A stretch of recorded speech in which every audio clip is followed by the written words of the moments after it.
All right. I think we're live. Mic check 1 2 1 2. Mic check 1 2 1 2. If anyone in the chat can hear me, just push one.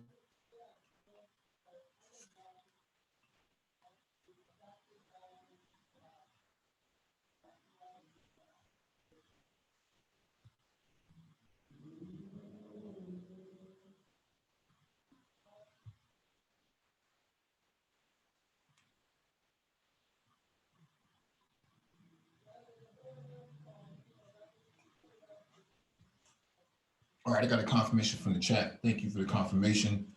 Welcome back to the Black Brain Trust. This is episode 487, Geopolitics. Please hit the like button as you come in, share the video if possible, hit that notification bell so you get all the updates from the Black Brain Trust, coming to those posted on the community tab.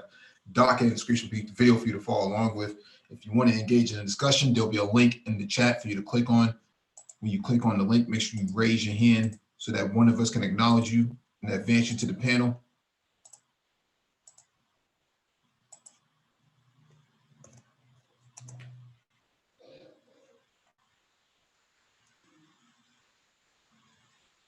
We missed this live stream yesterday. YouTube had some serious technical difficulties, and in between Zoom and YouTube, the API was failing, and it actually blocked me from, or at least blocked us from going live for 24 hours. I'm not sure why. I assume that a lot of people are going live, and that's what caused the issue.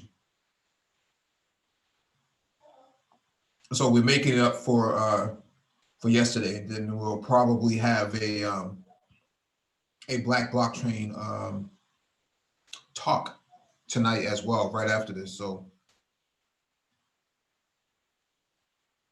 hey, peace to everyone in the chat. Hard Fork Rich, what it do? Black Scorpion, peace. Mike Shinnery, peace. The Knowledge Consumer, peace.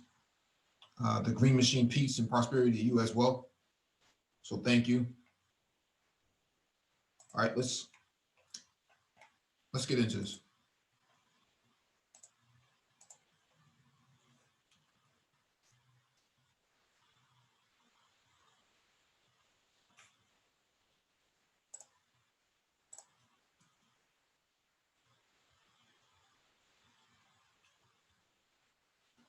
All right, first item on the docket is from military.com. 4 key differences between Green Berets and Delta Force. I thought this was interesting that somebody was sending this in. The Army's 1st Special Forces Operation Detachment, Delta, or Delta Force, or CAG for Combat Applications Group, or whatever its latest code name might be, is one of the best door-kicking units in the world. From raining hell on Al-Qaeda in the early days of the war in Afghanistan to going after the deck of cards in Iraq.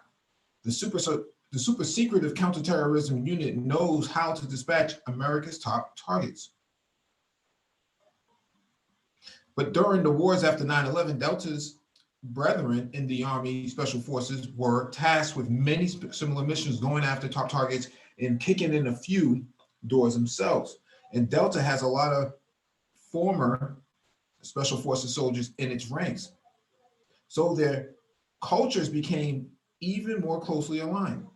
That's why it's not surprising that some might be a bit confused on who does what and how each of the units is separate and distinct from one another.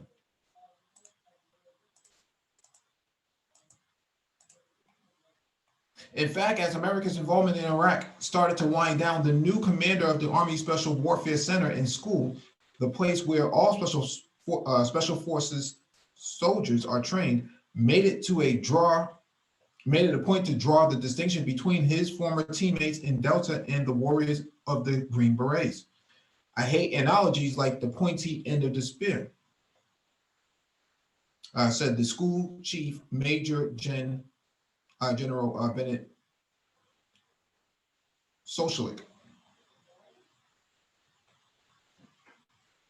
We're not designed to hunt people down and kill them, Socialik said. We have that capability and we have forces that specialize in that, but ultimately what we do that nobody else does is work with our indigenous partners nations.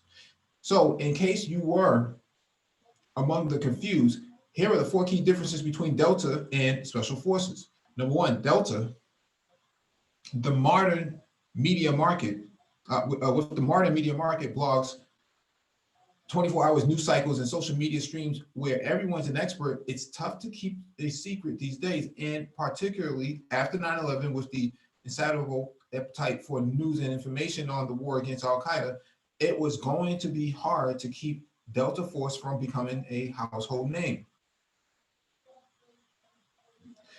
The dam actually broke with Mark Bowden's seminal work on a night of pitched fighting in Mogadishu, Somalia in 1993, which later became the book Black Hawk Down. Delta figured prominently in that work and the movie that followed. Previously, Delta Force had been deemed secret, its members signing legally binding agreements that subjected them to prison if they spoke about it. The unit, known as Tier 1 Special Operations Unit, Delta, along with SEAL Team 6, are supposed to remain black and unknown to the public. Even when they are killed in battle, the Army refuses to disclose their true unit.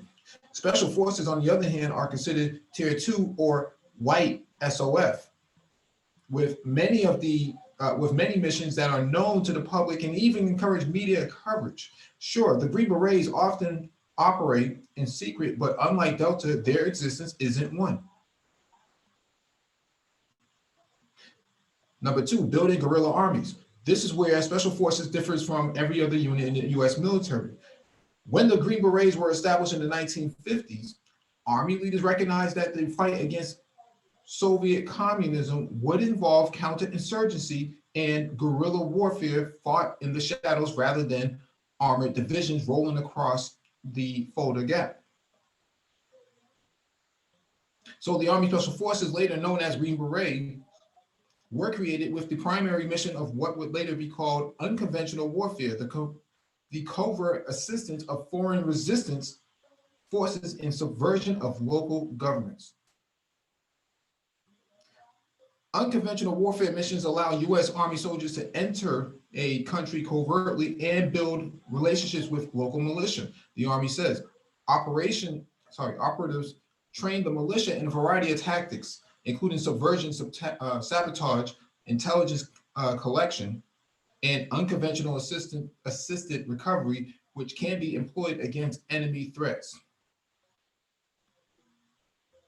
According to Sean Naylor's Relentless Strike, which chronicles the formation of Joint Special Operations Command that includes Delta, SEAL Team 6, and other covert commando units, Delta's main mission was to execute small, high-intensity operations of short duration like raids and capture missions.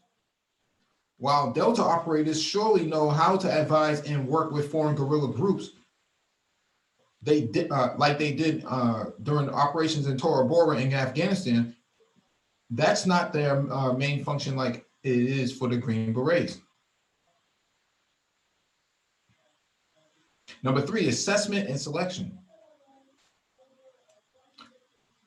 When Colonel Charles Beckwith established Delta Force in 1977, he spent some time with the British Special Air Service to model much of his new unit's organization and mission structure. In fact, Delta has units dubbed squadrons in homage to that SAS lineage. But most significantly, Beckwith adopted a so-called assessment and selection regime that aligns closely with the Brits pick their top commandos. Delta operators have to already have some time in the service. The unit primarily picks from soldiers, but other service troops like Marines have been known to try out and be at least in E4 with more than 2 years left in their enlistment.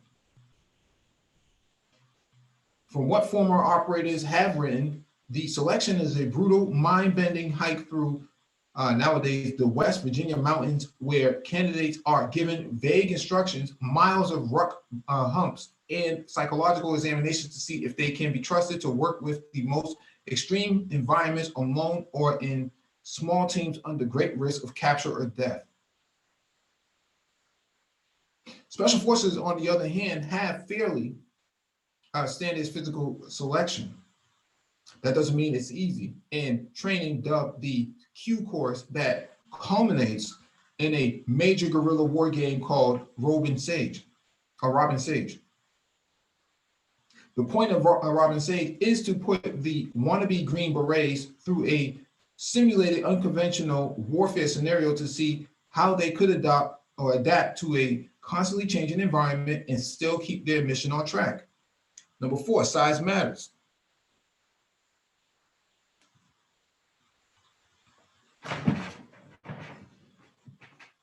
Army Special Forces is a much larger organization than Delta Force, which is a small subset of Army Special Operations Command.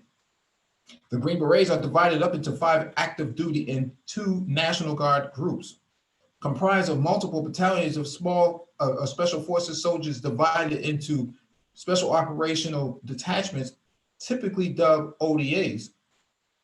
These are troopers who parachute into bad guy land and help make holy hell for the dictator du jour. Delta is a small elite unit that specializes in direct action and other counterterrorism missions. It was ODA teams that infiltrated Afghanistan with the Northern Alliance and Pashtun groups like the one run by Hamid Karzai that overturned the Taliban. These special forces groups are regionally focused and based throughout the US and overseas. Delta, on the other hand, has a much smaller footprint, with the estimates ranging from 1,000 to 1,500 operators divided into 4 assault squadrons and 3 support squadrons. NATO's relentless strike even hits that Delta might have women in its ranks to help infiltrate operators into foreign countries for reconnaissance missions. And while special forces units are based around the world, Delta has a single headquarters in compound ring with consortium wire at Fort Bragg, North Carolina.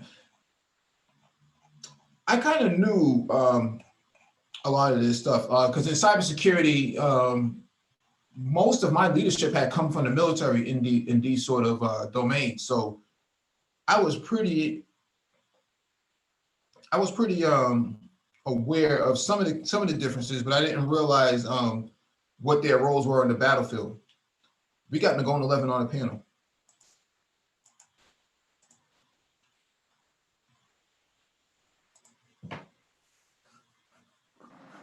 Damn, I'm waiting a half hour, dog. What's up? I'll let you in. I don't know why it does that.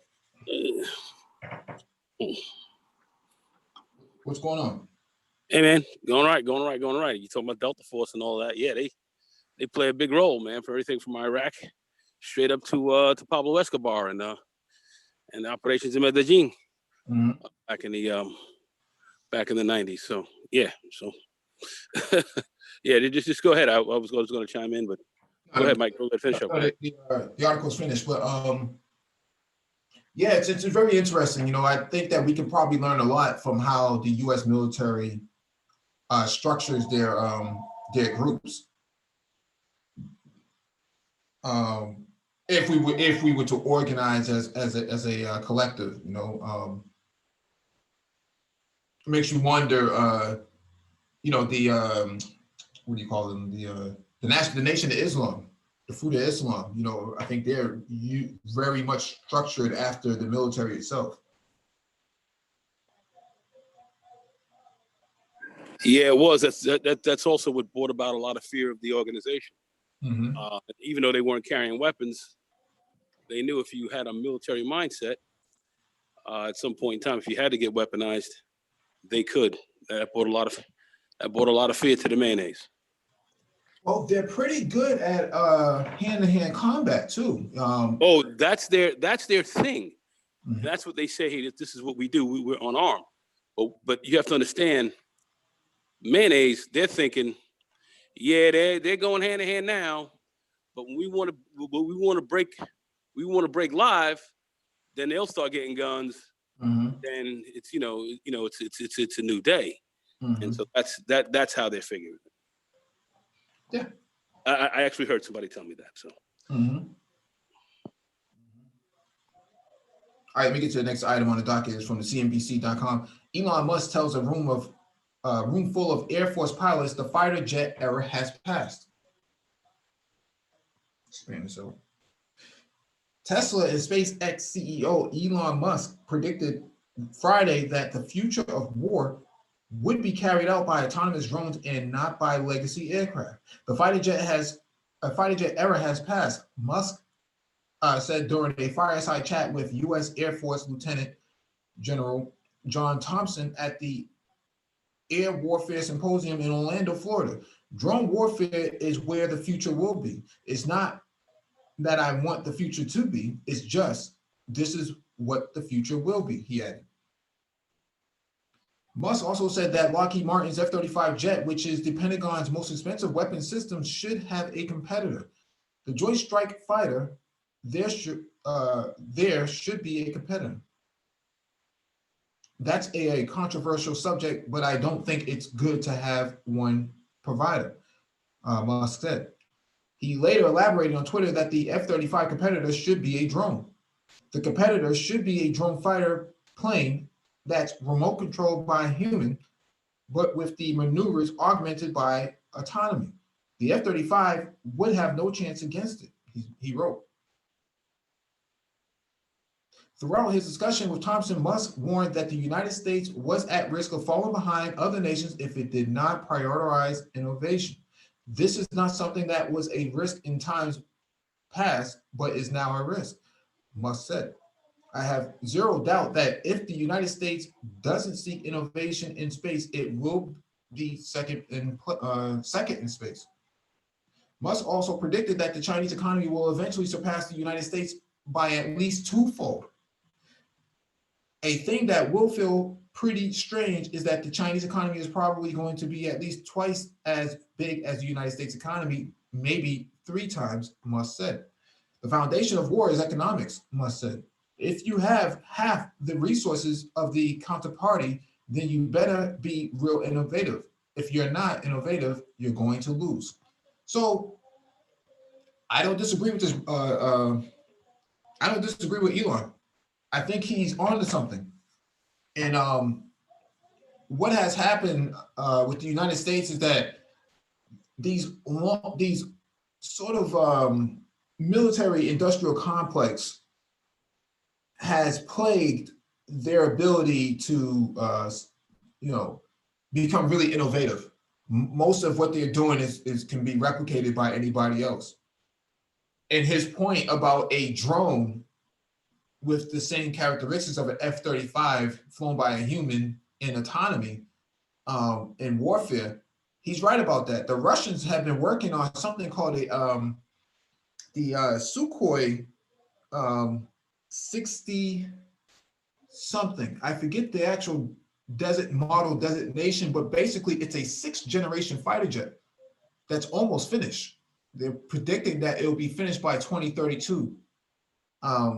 Last year, they was predicting by 2032 that it will be finished by then. And so a Sukhoi drone that can fly at Mach speed is actually it's not unrealistic. And the United States does not have a actual competitor to this. We do have the Aurora, which uses liquid methane as a fuel, and it travels at about 18 or 19,000 miles an hour. So if we're running around with aircraft with this level of performance, which literally just moving at that speed through the atmosphere could damn near melt your your outer skin. Mm-hmm. The need for drones, okay, I would say we definitely need to develop, but when it comes to, I think, supremely high performance aircraft, even though the Aurora is a poorly kept secret, this is an aircraft that I am, in my view, is if you're talking about air superiority. My understanding is that this plane went from Fighter Town, USA, there in California, and was in Hawaii, and it was at the Air Force base in Hawaii, on Oahu, in 30 minutes. Okay. I mean, this shit is crazy. So drones, I think we definitely need to develop it, but I think when it comes to some of this super high performance aircraft, we have just one pilot in there. He can moving at these incredible rates of speed, which can outfly your missiles as well. I don't know. I don't know. I don't know if we've trumped. I don't know if we've pardon the pun, but I don't know if we've trumped everyone there. That I'll start it out there. I don't know if anybody else is aware of this, but I've been following this for quite a few years, and that's my take on this so far. Yeah, it's one thing for a jet to fly from point A to point B in a record amount of time, but when you have to evade 2, 3, 4, 5 surface air missiles, that's a little bit more difficult. Well, I wanted to say that, you know, it is built on an inherently unstable flying platform. Mm-hmm. So it's inherently unstable. So you have to have, you know, of course, as we all know with that, and any fighters, you have to have different flight computers to really keep the plane flying straight, yet it can fly at this speed. So what does that tell me? It tells me that this plane has a ridiculous ability to in actuality, you know, not only fly exceedingly fast, but it will have very high level of maneuverability and potentially evading tactics. Mm-hmm. And its ability, you know, just to go literally from tail to nose straight up in the air, almost like a rocket. It's able to do that as well. It could probably do that on a dime. What I'm saying is I think the flight characteristics of an aircraft like this with that level of power and inherent instability built into its design means that this is where the kind of the latest generation of fighter planes are, and who knows what we're going to have beyond that, because this is not the latest. This is like the SR-71 that flew around for 30 years and nobody talked about it. So this plane is out there right now. Who knows what else we're developing? It might boggle the mind with what we might have. So that's just what I'm saying. I do believe we have to have platforms for drones, but I think when it comes to air superiority right now, with respect to air combat, if we happen to get into that, our opposition might have a little bit of a problem. Russia didn't have the money. I've been studying Russia pretty heavily over the last couple of days, and you know, they've gotten their economy back since 1998. You know, with their crash and all that, you know, they've been trying to really rebuild their game. You know, their satellite states they've been trying to really work with, but they just haven't had even though they have no debts. And the reason why they haven't had any debts is because they haven't gone crazily into putting all their money into the military, of which we've had a greater ability there. I think with the fall of the Soviet Union, we were able to take superiority. I think during that period that the Soviet Union was actually running pretty strong, when they were coming out with the Sukhoi 37 and all that, with the Cobra maneuvers and, you know, and vector flight, directional vector flight thrusts, you know, different, they were doing crazy shit out there that we didn't have anything that could really match. Made the F-22 Raptor look like a straight sucker. I think we've surpassed them so far. You know, questions of the Chinese. You know, we know the Chinese definitely took one of our fighters. You know, we know that one that got shot down over there in Bosnia, whatever. Nighthawk. They have that. So, you know, so they're doing that. So, you know, it's point counterpoint, but I don't know if they're up to the level of technology that we have with supersonic. You know, you're flying Mach 6, Mach 7, Mach 8. You know, where you're flying at 18, 19,000 miles an hour. This is crazy. I don't know if any other nation has had the ability to develop this. I don't know if they've had the economic background to the economic wherewithal to do this. So that's just my take on it, Mike. I'm just interjecting that. I don't know if there's anything else being said. Of course, this is an aircraft that's supposed to be silent. Nobody's supposed to know about it. So I guess maybe not going to talk about any of these articles. But we're pretty aware of what's going on with this this incredible aircraft that's unbelievable, where the pilot himself cannot, in some respects, fly the plane with respect to making certain 5-6G turns and so forth, where you're going to go unconscious. They're saying that there's some type of system they have in there to keep you awake while you do that as well. So we're at a different level here. All right, next item on the docket is from defensenews.com. It's a response. Sorry, Elon Musk. Fighter pilots will fly and fight for a long time. This is a response.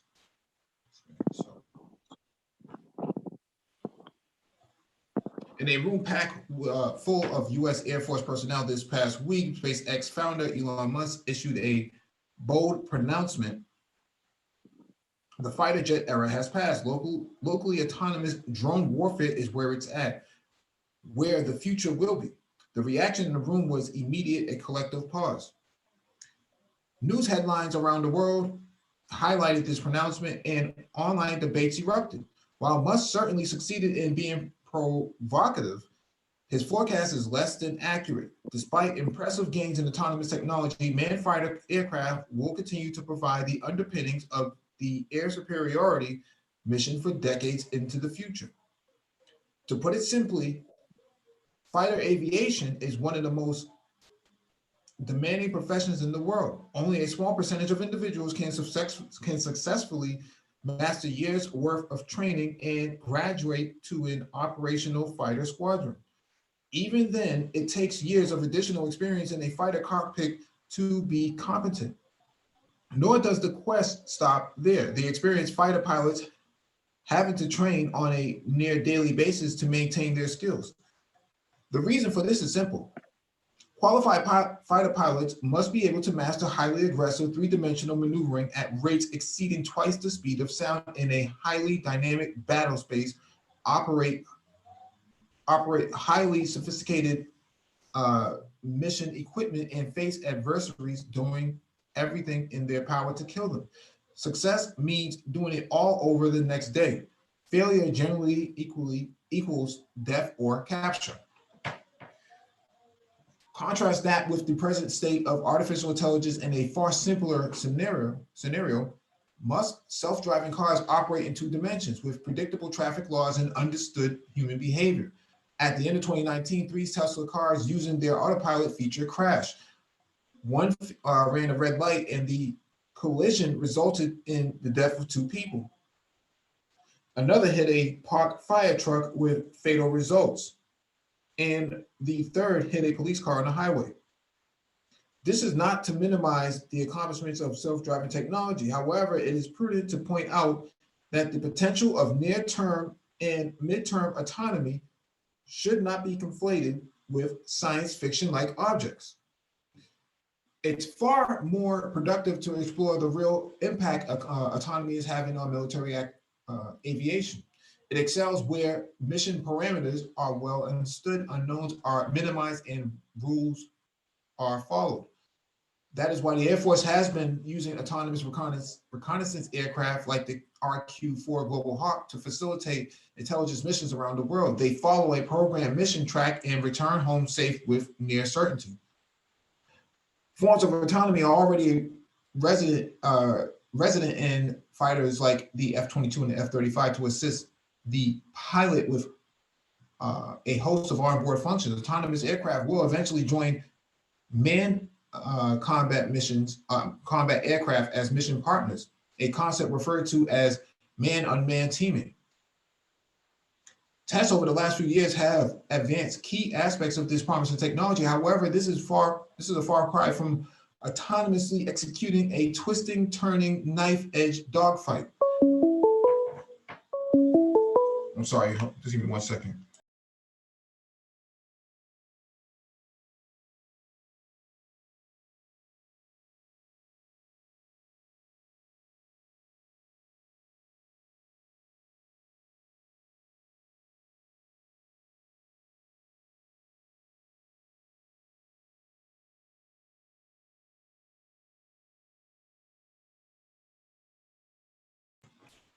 All right, I'm back.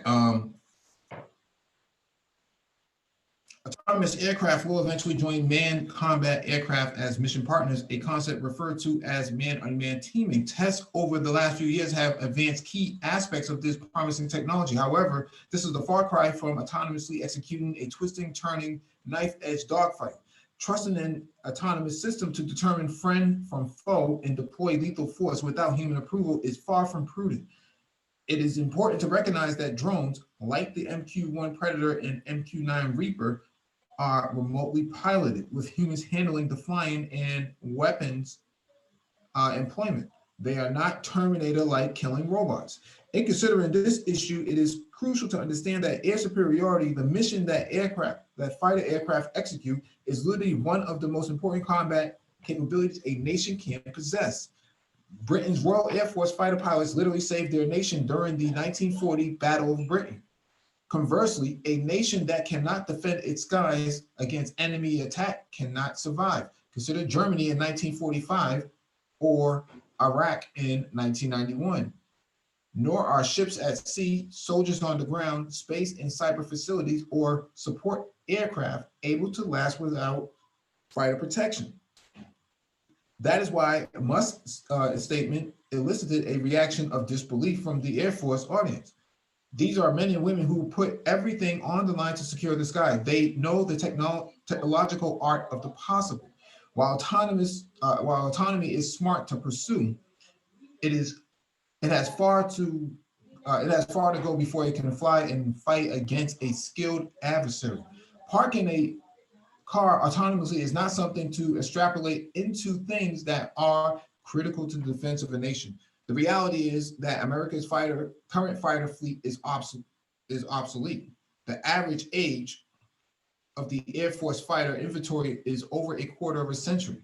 Less than 20% are ready to meet advanced threats with stealth technology. That is why programs like the F-35 must rapidly scale as the backbone of America's air superiority force. The distant promise of autonomy must not be confused with meeting the clear and present threats of today and tomorrow. So I agree with this. I agree with both sides. I think the problem that people are missing is that what Elon Musk is saying is that the rapid development of autonomy in autonomy in systems and artificial intelligence is every 18 months. A fighter jet cannot keep up with that sort of development, or a manned fighter jet cannot keep up with that sort of development. So while Elon Musk's Tesla cars do have some quirks to work out and have some fatalities under its resume, if you do your research on the U.S. military, they have a lot of catastrophes in their testing as well. I mean, we just saw one a couple of months ago in California. One of the F-18s crashed into some hillside somewhere. The fighter pilot actually lost oxygen and was passed out by the time he even crashed. And so we have to keep in mind that software development and rocket propulsion is exponential in terms of what SpaceX is doing, which I think is what Elon Musk is trying to hint at, that they can actually build a better platform than, let's say, Boeing and Lockheed Martin. Anything you want to add? Oh, let me advance this person. But then you have, air superiority. Okay, I agree with that. The only problem is that you pretty much dominated everybody else. That's the only reason why you're able to dominate the skies. But I may be wrong about this. We have Man of Tomorrow on the panel.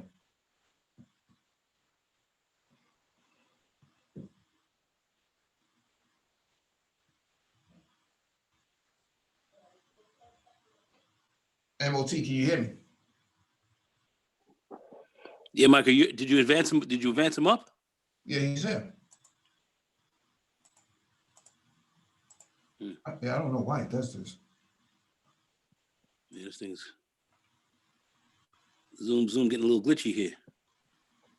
I think there's a new version of Zoom out. Yeah, there we go. There we go. I just got advanced up.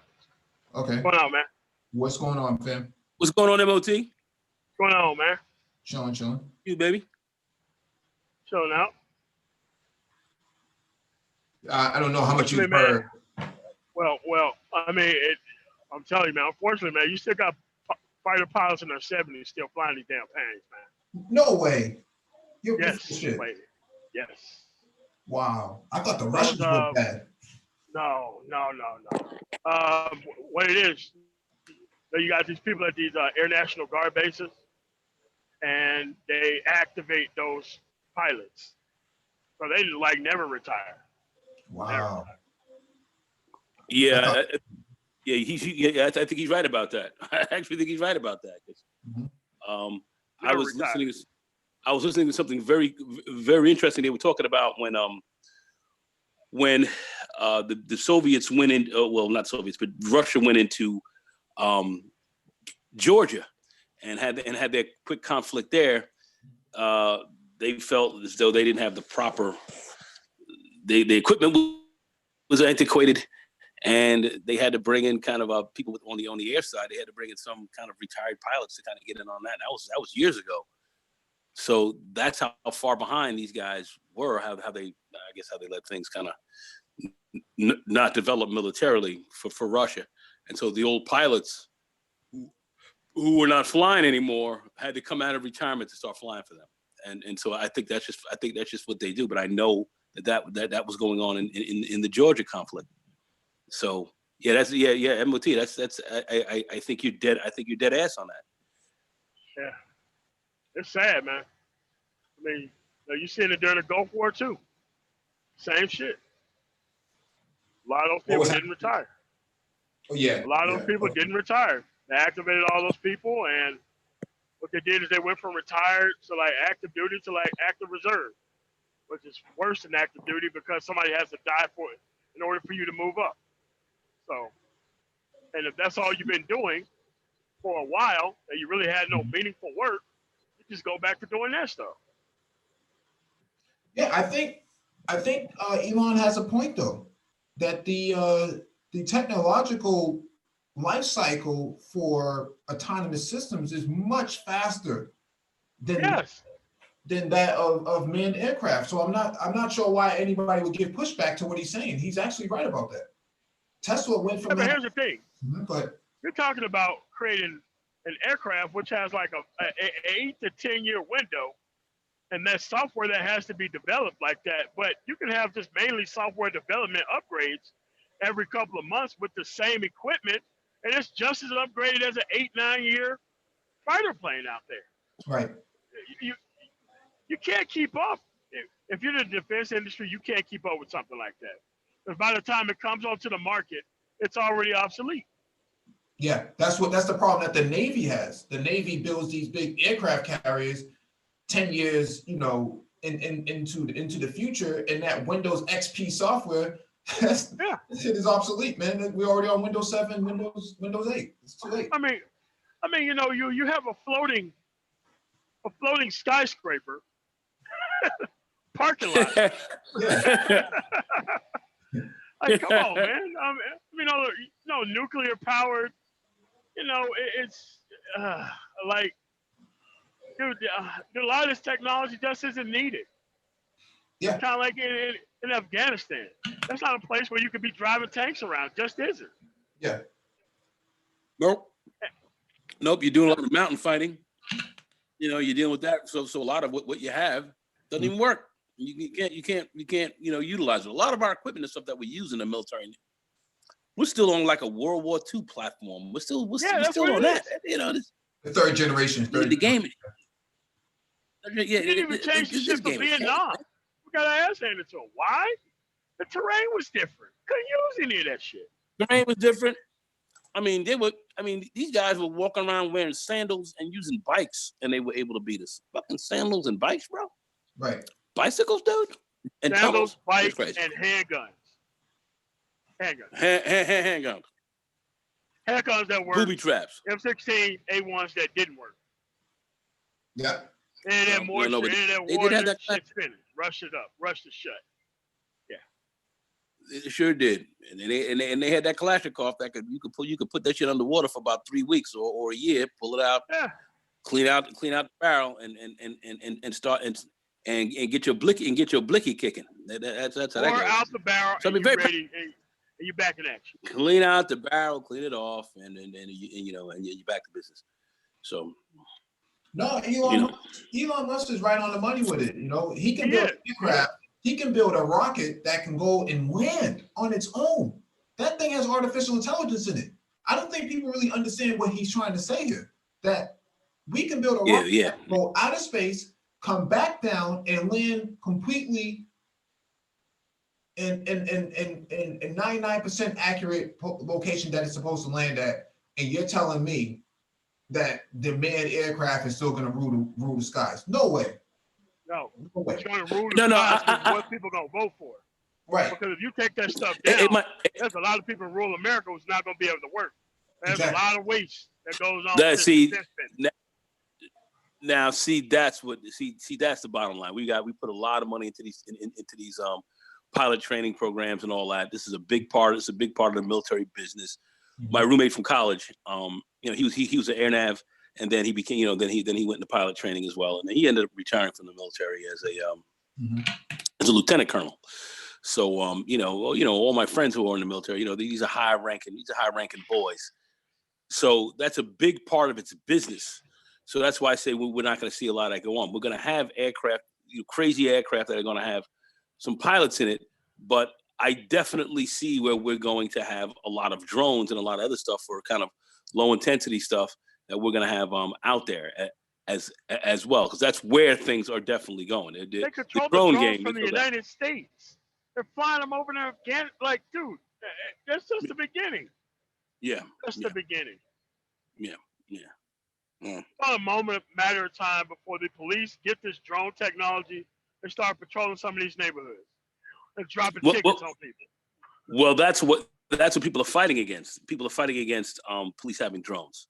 Because they see an immense amount of misuse and abuse with that, and there's no question in my mind that police, because these guys, you have some good police, but you have a lot of these guys who are fucking crazy, and they will abuse that. So I think that has to really be regulated. But yeah, no question about it. Police are definitely looking to get a hold of that, no doubt. Communities, and what communities they're going to be, but where they're going to be deploying that the most, right? Oh, of course. That's going the most. Well, we know that it was revealed recently that Massachusetts and Boston police have these autonomous. They were testing these autonomous robot dogs, these drone dogs. Yeah, that was a couple months ago.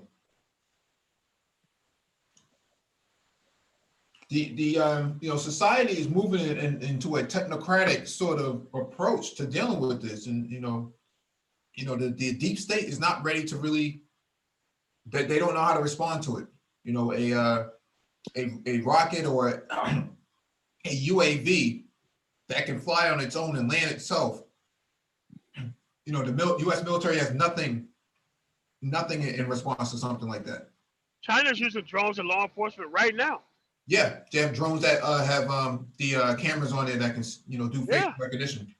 That's taking somebody out of a job, though. You know what I'm talking about here right now. You're taking a few mayonnaises out of there. So in a position that they feel they should have. So that's little bit of an issue. Mm-hmm. I mean, communism can be efficient, but when you inject kind of capitalism and forward thinking with communism, that's kind of hard to beat. Mm-hmm. Real hard to beat, especially if you mandate technological advances from the top down. Mm-hmm. That's hard to beat. Mm-hmm. If they could create engineers like we create school to pipeline criminals, right? Like, yeah. But you can't get Americans to see that because they're too conservative, quote unquote. Let me read this real quick from the Air Force Times. Great website. Air Force General, 2 bomber fleets is the future.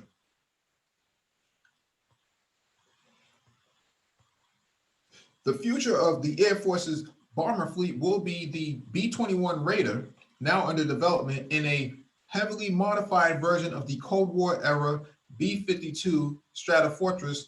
Lieutenant General David Nahom, Deputy Chief of Staff for Plans and Programs, told lawmakers.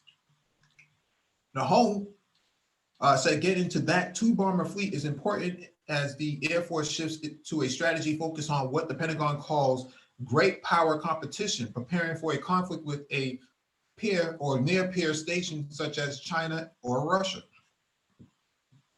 On the bomber fleet, let me finish reading this real quick, MLT. All right. On the bomber fleet, there's nothing more important to the Air Force, Nahom told the House Armed Services Subcommittee on Sea Power and Projection Forces. If you look at what the bombers bring, no one else brings it. Our joint partners don't bring it. Our coalition partners don't bring it. The B-1B Lancer and the B-2 Spirit are important in the meantime, and each bring important capabilities. Nahom said, the B-2's ability to penetrate enemy airspace and carry nuclear weapons and the volume of ordnance the B-1 can carry make each aircraft crucial for now, he said. The Air Force needs to keep the B-2 until the B-21 is delivered and nuclear certified, he said, which will likely take about a decade. Keeping the B-1 is trickier, Nahom said, largely because the Air Force has flown it so hard over the last several years. We've used that airplane and overused it many years, Nahom said of the B-1. It's broken in many ways. The Air Force, B-1, huh? Yeah.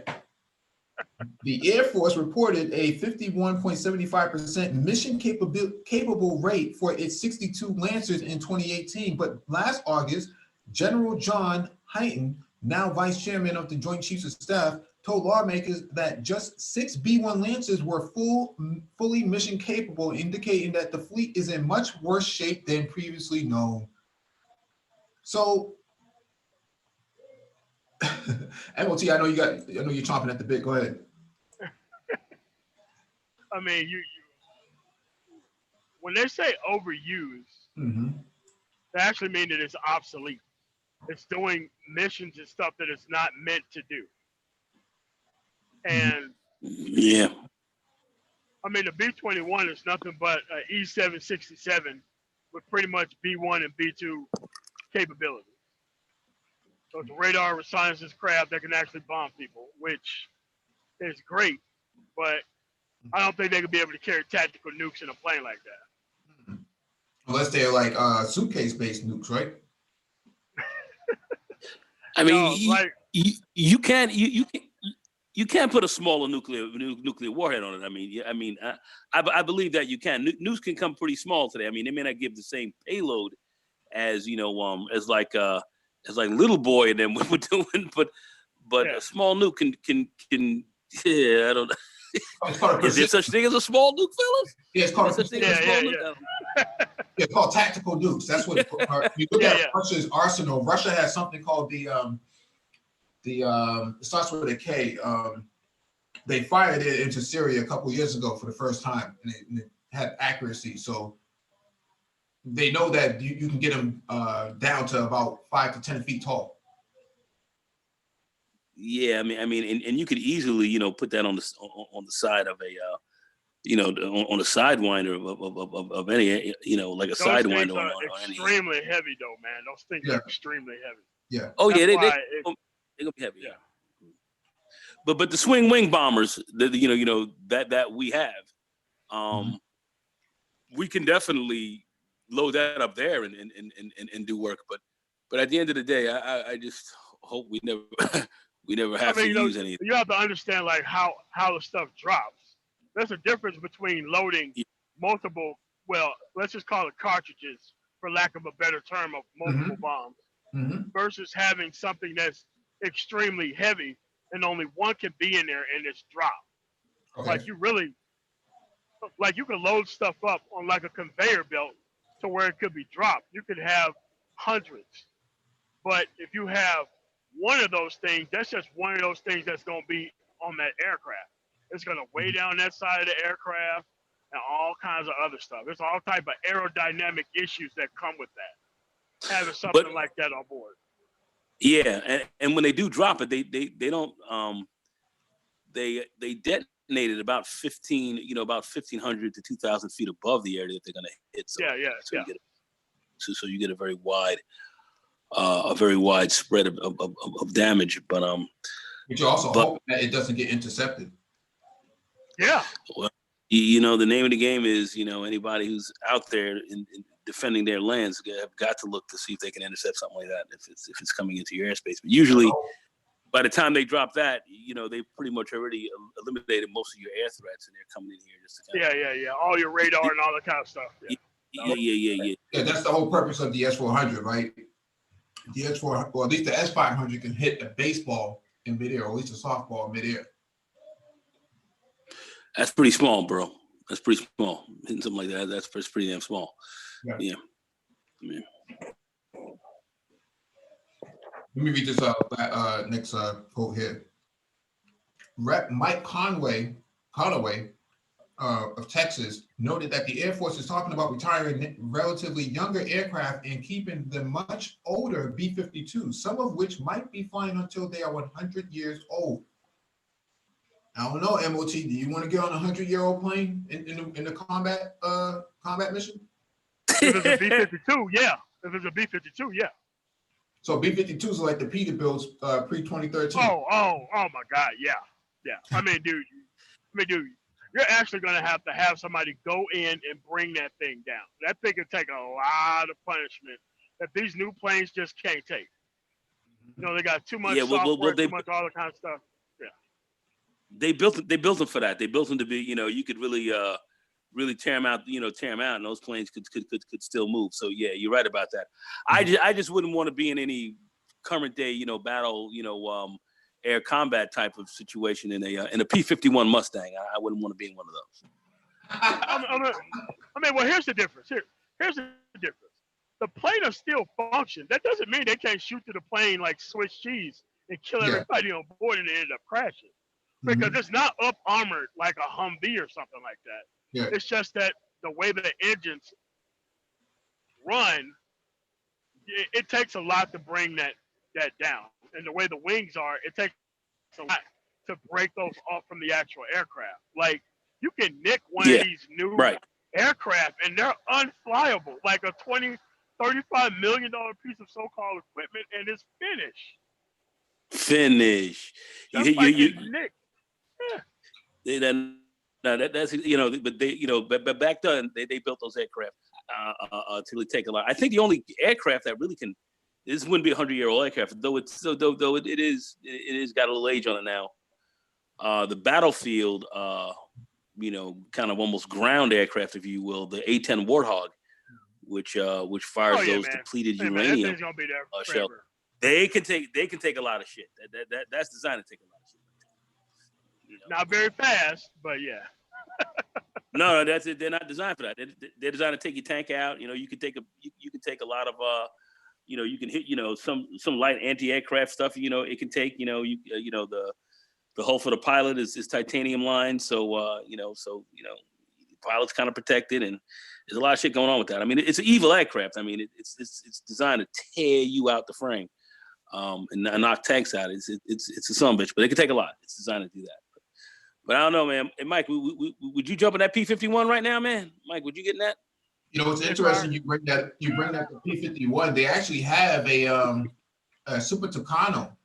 I think that's how they pronounce it, the Super Tucano, that actually is basically a P-51 in 2024. And it's actually a very effective plane. They sold it to Afghanistan. I think does it have a prop? Yeah, it's a prop. Is it a prop plane? Is a prop? Is it a prop? Yeah, it works. It works just fine. It's got a propeller. It's got a propeller on it. Yeah, I'll show you real quick. Let me show you real quick. 2020. Yeah, bring that bad boy up. Let me see. What? Damn, I've never heard of that, man. The propeller itself is going to slow the plane down. Here it is, right here. Mike, blow that bad boy up, man. It's blowing up. Mike, blow it up, man. Blow it up, man. Blow it up, man. As big as it's gonna get. That's the plane right now? Yeah. That's the Brazil. And they sold it to who? The Colombians use it. the Dominican Republic uses it. The Afghani government uses it. And I think the UAE actually uses it as well. They've been trying to sell it to. Yeah, but Yeah, those people. But they're not doing any mad work. They ain't doing any mad work with this plane. I mean, for real. I mean, I mean, you could come up with now the old defunct F4 Phantom could freaking knock this shit out the skies. And the F4 we don't even. It can't fly as slow and low. That's the purpose of this. You would never take a. So what's the purpose of this? It's a counterinsurgency craft. So counterinsurgent. So it has 5th generation electronics on it and weapons, but its main purpose is for counterterrorism. All right, yeah, I would figure that. I mean, the P-51 in World War II was a son bitch. That plane was really good. It was a good plane, but that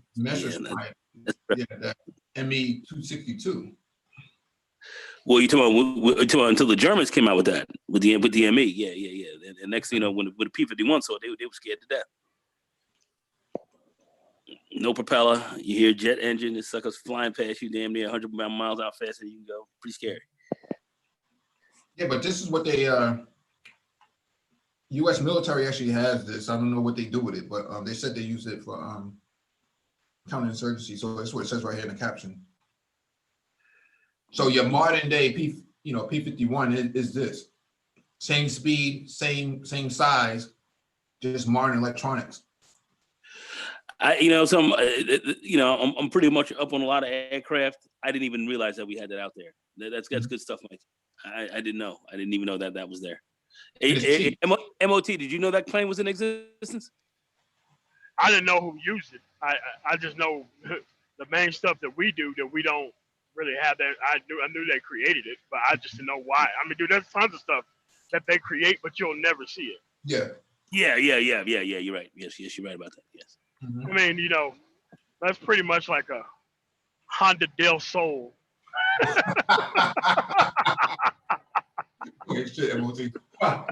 Honda Del Sol. Oh my God. Honda funny. CRX. Yeah. No, it's I mean, it serves its purpose. I mean, if you factor in, right, because I heard the use case for this.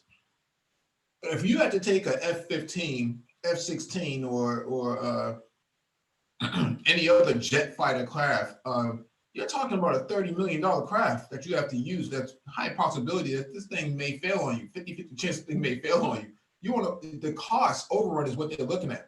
And so you take one of these at $5 to $10 million versus $30 to $40 million F-15, F-16. That's a big cost difference.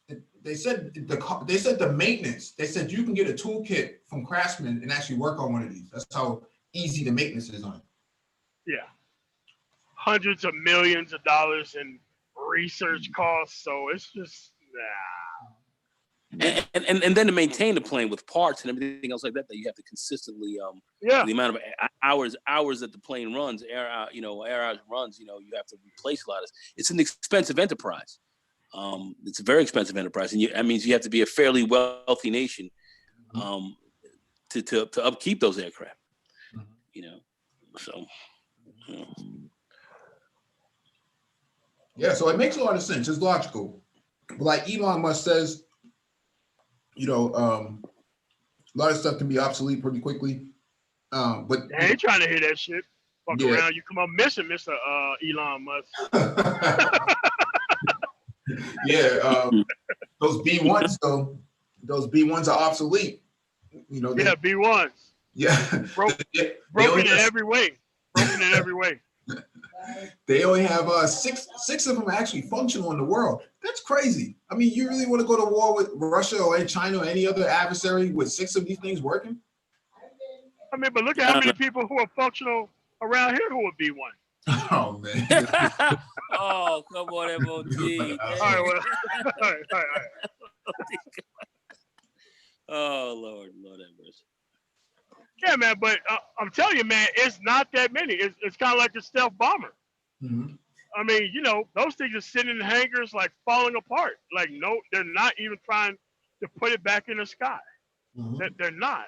I mean, because those things, I mean, they wasn't pushed out, but like what they do has been pretty much wrapped into other aircraft.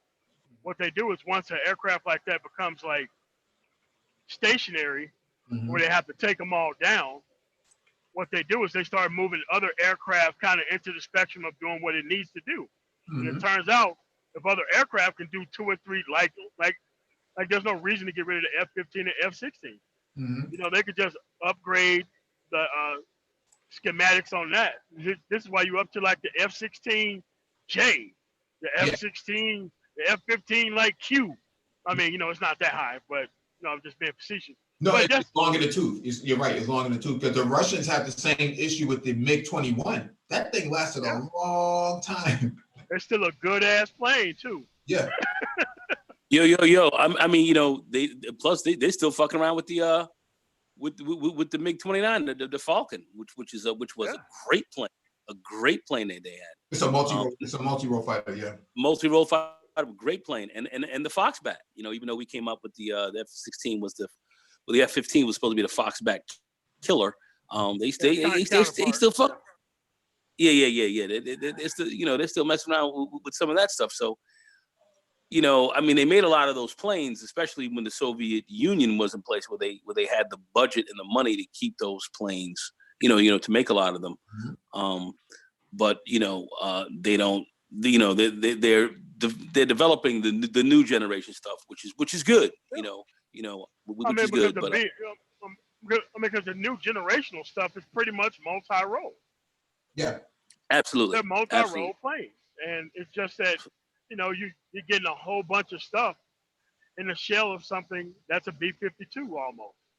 You know, same type. Yeah. No, it's a good point because there's a company in Israel, I think they call it Elbit or something like that.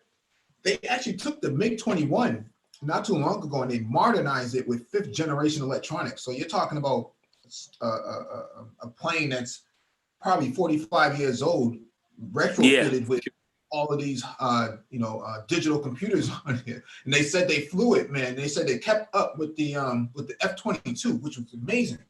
That's an amazing plane in itself.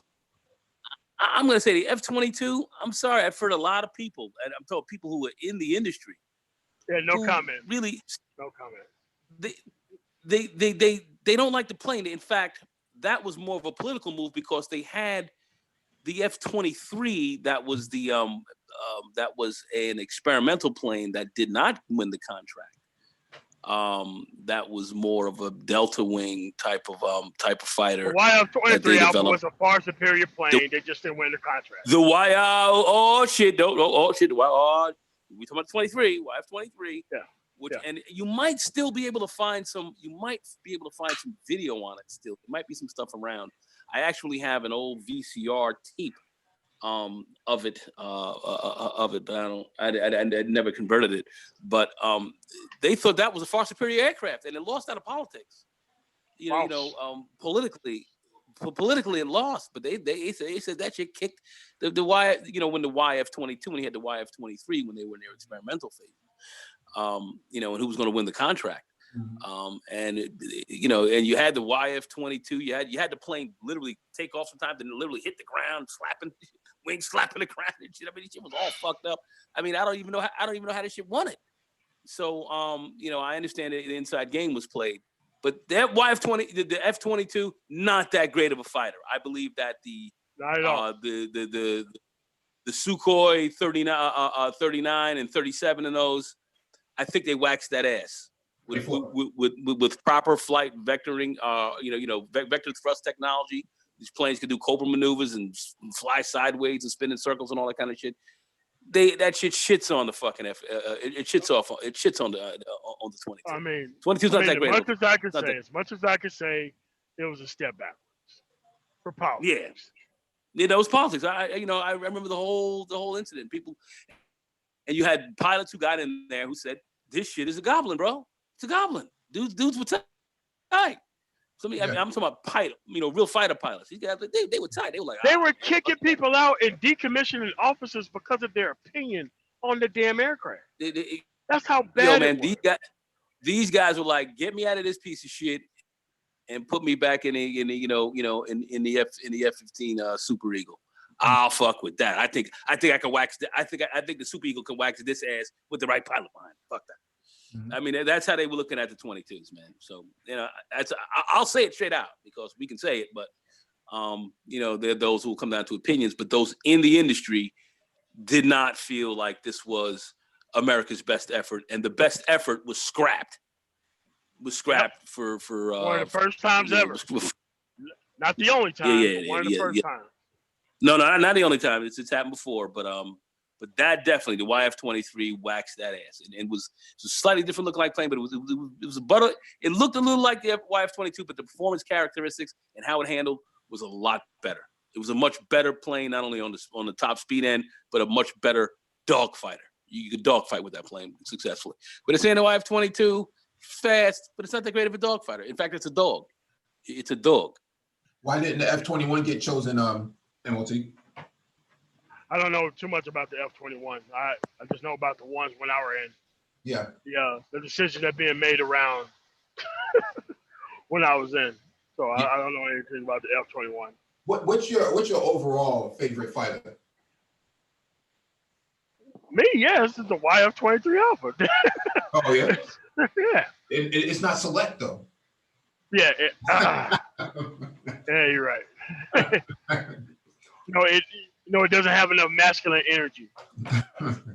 No, you ain't shit. You ain't shit for that. No, but I've always liked the F-18 as well. Well, not the F-18, the F-14. I always thought that was a remarkable plane of its time. The swept wing design and whatnot. I thought that was really something. Nothing else out there was like that. Swing wing fighter, yeah, F-14 was a good plane. It was maneuverable. They thought it was a good plane, but they thought that a smaller, more maneuverable plane potentially could get behind it, like the F-16, that they had out there that looked like a little shark. It was a small plane. It was a hot rod. Yeah. And that plane, even though as maneuverable as the delta wing design of the F-14 as a swing wing fighter,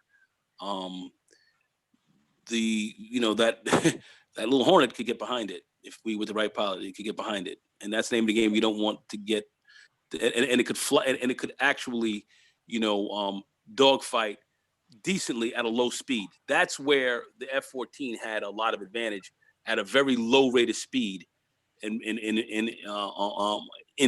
the air, it could maneuver very well and potentially outmaneuver other planes that were even smaller than it was, and get behind. That's what they liked about it. But it did have its weaknesses. That's why they retired it. But that little Hornet, that little F-16,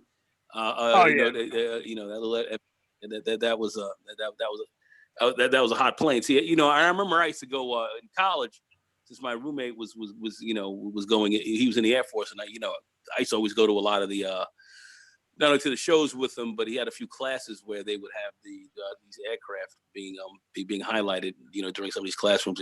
General Dynamics, new swing wing bomber, and you see this thing flying over the desert. You see the circular, sand flying off of it, and this thing would just be kicking ass, man. It was awesome. We were young guys. You could never see enough of that. But we did have some Butterlade aircraft. So I was very knowledgeable of it because my friends were deeply into it, and I got exposed to it a lot. I got exposed to it, even though I wasn't in the military at that time. I got exposed to all that stuff.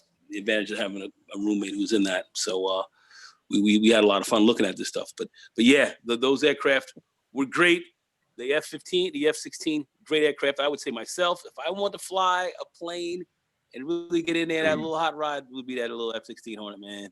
I mean, not the F-16. They didn't call it the Hornet. That was in the. That thing is loud. Oh my God! But that plane kicked ass, man. That plane, that little sucker kicked ass. Mhm. And a lot of other That thing pilots taking from other off with the countries were fired. afterburners, dude. You could probably hear that 5 miles away.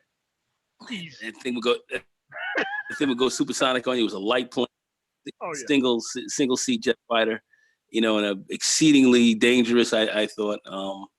Great plane. That's the plane I would be in. I like hot rods, so I'd be in that. That was a great plane. But the 22, the F-22, nah, man, super hype. A hyped aircraft. That's just hype, bro. I think the Super Hornets might be slightly better now. I mean, you know of the Super Hornet, right? Right, MOT. You're aware of them, exactly.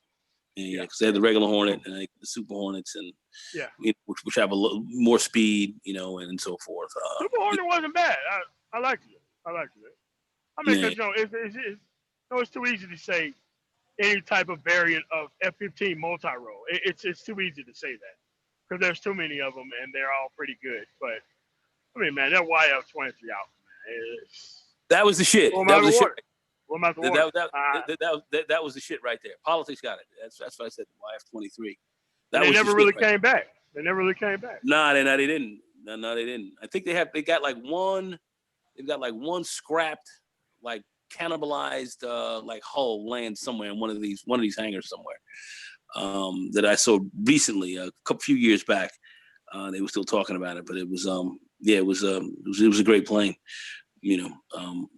Kind of a little bit reminiscent of the a little bit of the Vegan, because the Vegan took that same concept, and the Saab Vegan, which it's a great car.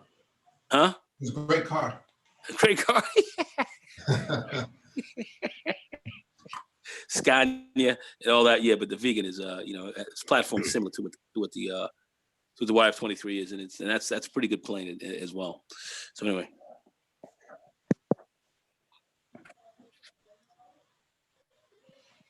All right.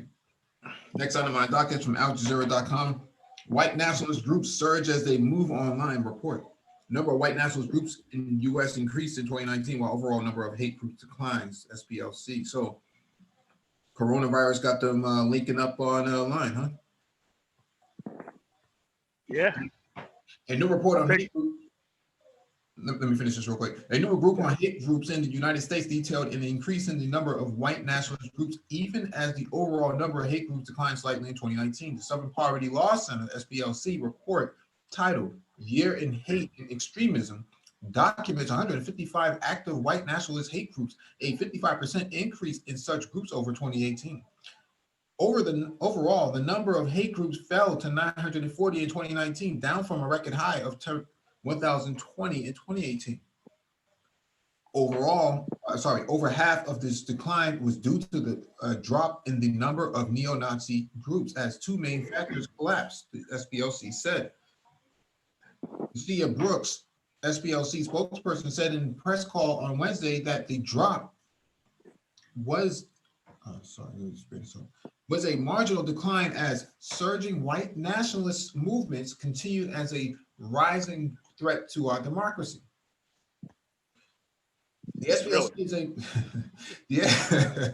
the SPLC is a nonprofit organization that advocates for civil rights, particularly of minority groups. The organization defines a hate group as any whose statements or principles or practices endeavor to attack or malign an entire group of people. Brooks noted that the administration of the U.S. President Donald Trump has encouraged far-right hate groups since his 2016 campaign for president, energized white nationalists. The total number of hate groups rose to 1020 in 2018, up about 7% from 2017. White nationalist groups grew by nearly 50% in 2018, from 100 chapters in 2017 to 148 in 2018, the SPL said in its previous report. While the overall numbers dropped in 2019, there are other indicators that show hate is still a great part of the country, Brooks said. Brooks said that many are organizing online instead of joining formal hate groups. They are using the internet to network, fundraise, and recruit. The shooting at mosque in New Zealand that killed at least 50 Muslim worshippers and was streamed on social media in March 2019 was a key example of the spread of online hate. Mahdia Hussein, special counsel for anti-Muslim bigotry, Muslim Advocates, a national civil rights organization to halt bigotry, and echoed these concerns. Hussein said the way in which groups have been able to organize actual real-world demonstrations via social media, sometimes with weapons at places of worship, was of particular concern.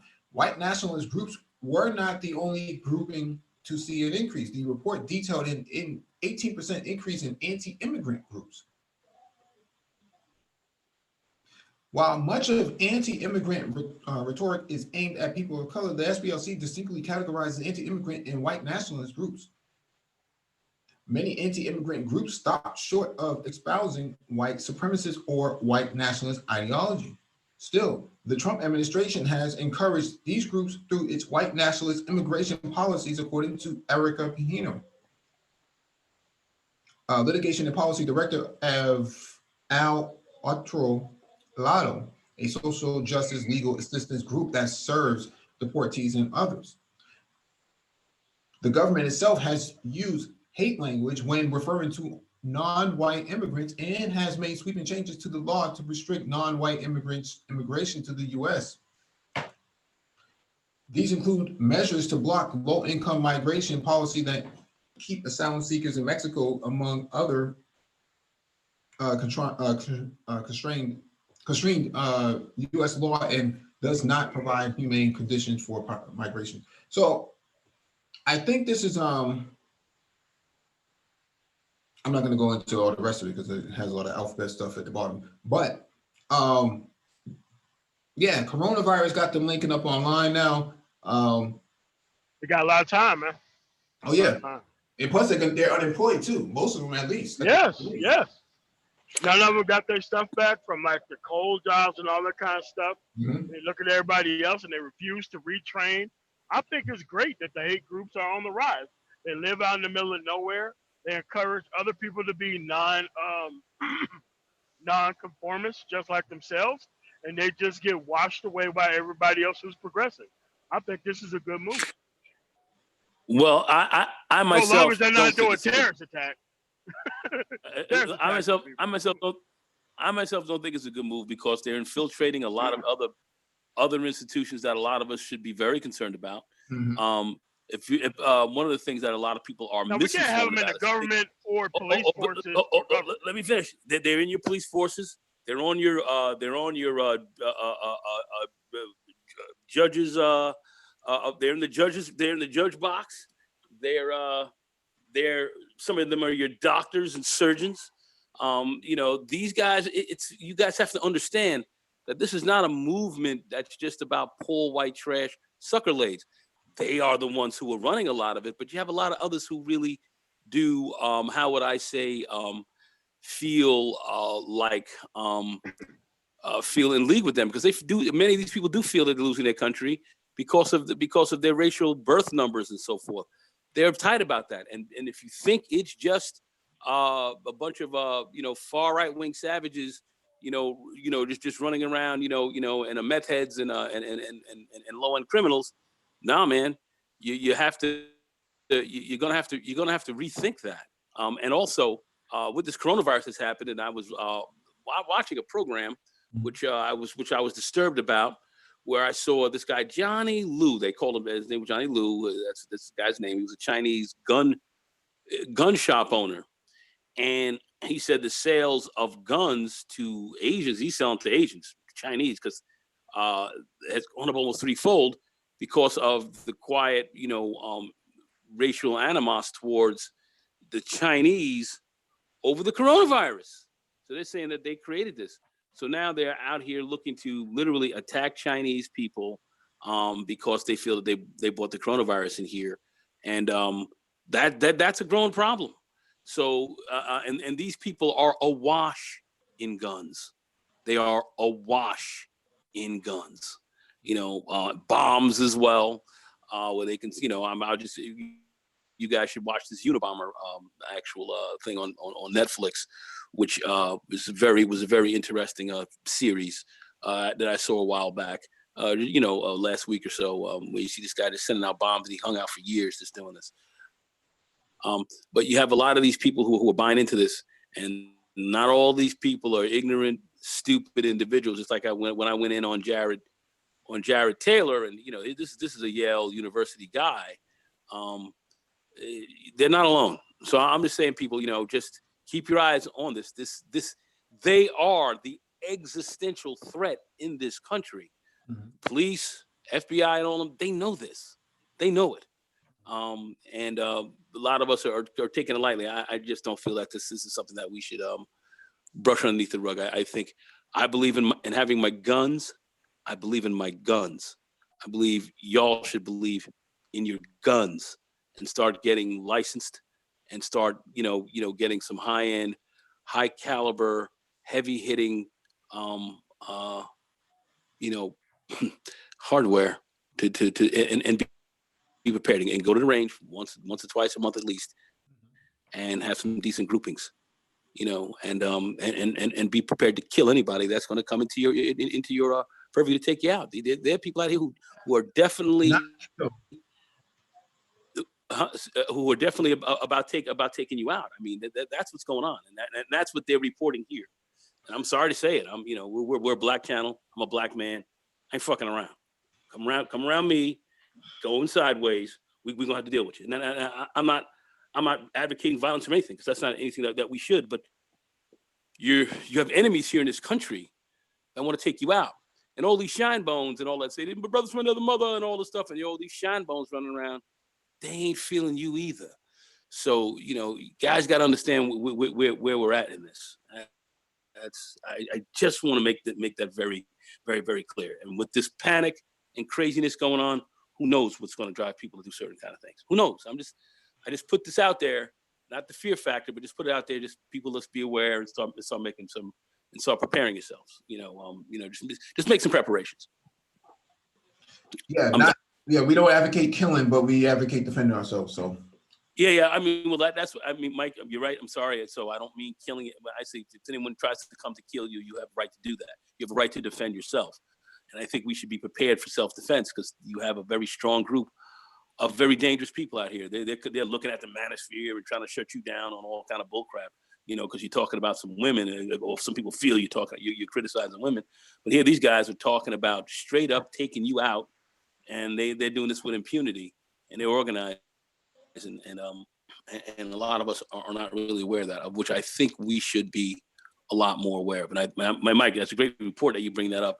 And talk about this hate group stuff, because this is something that we somehow think it can't affect us, but we can be very heavily affected by it if we're not careful. Yep. All right, next item on the docket is from CNN.com. Chinese billionaire Jack Ma donates mass test kits to all countries in Africa. Chinese billionaire and co-founder of Alibaba, Jack Ma, says he will donate mass test kits and protective suits to all countries in Africa to help the continent in its fight against the novel coronavirus. Ma's foundation will donate a total of 1.1 million testing kits, 6 million masks, and 60,000 protective suits and face shields. They will also work with local medical institutions on the continent to provide online training material for coronavirus clinical treatments. The world cannot afford the unthinkable consequences of a COVID-19 pandemic in Africa, he said in a statement tweeted Monday. Africa has so far confirmed more than 300 cases, Egypt being the hardest hit with 110. The items will be delivered to Addis Ababa, Ethiopia, where Prime Minister Abiy Ahmed will oversee the distribution of the supplies to other African countries, Ma said. Interesting, because Cyril Ramaphosa of South Africa is actually the head of the African Union right now. I would have thought that they would have went there. On Friday, the millionaire founder of Alibaba said he would donate 500,000 coronavirus testing kits and 1 million face masks to the United States. He has also shared his plan to give to Europe as well as Iran. Iran has been the hardest hit out of all of them, yet, Iran's kind of last on the list. Now, it is as if we were all living in the same forest on fire. As members of a global community, it would be irresponsible of us to sit on the fence, panic, ignore facts, or fail to act. We need to take action now. So, yeah.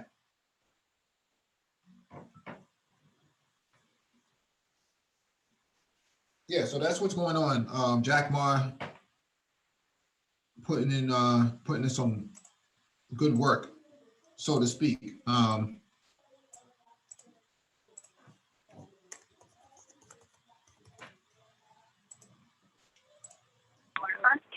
You have DE Raptor live via satellite. DE.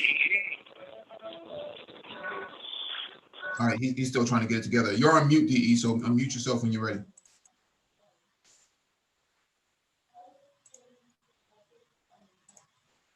All right, let's move on to the next article.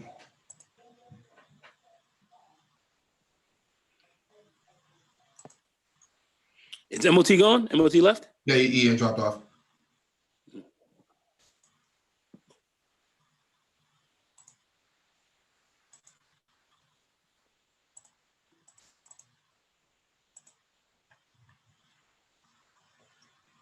All right, this next item on the docket is from presstv.com. German Chancellor calls COVID-19 biggest challenge since World War II.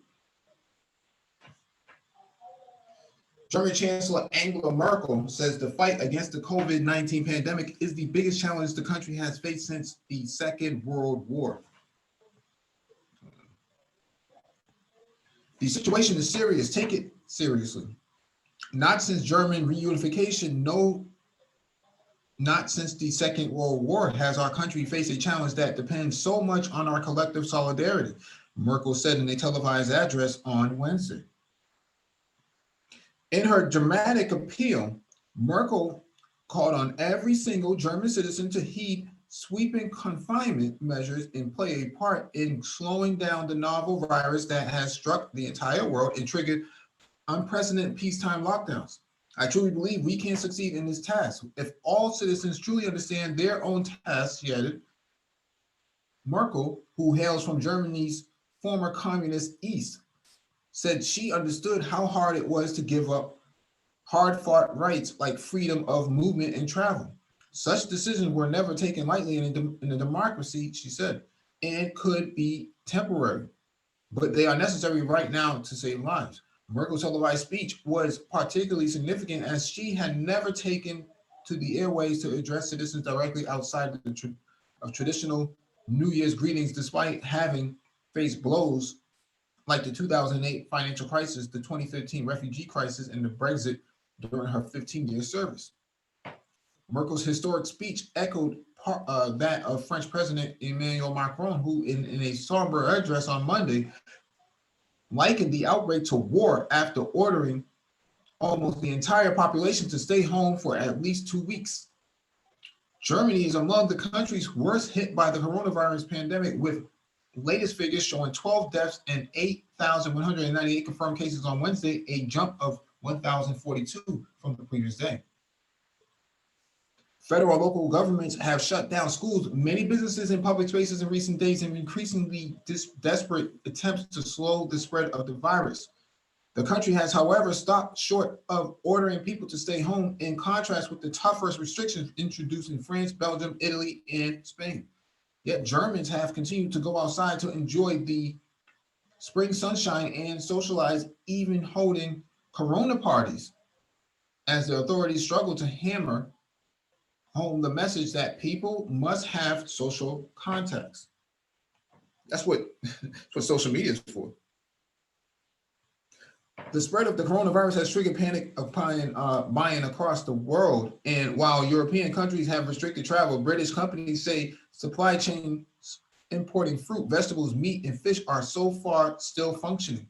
In Britain, frantic shoppers have stripped shelves to prepare for the possible isolation during the coronavirus outbreak. The panic buying has forced Britain's biggest supermarkets, Tesco, Sainsbury's, and Asda, to limit purchases of pasta, toilet paper, and long life milk on Wednesday. So,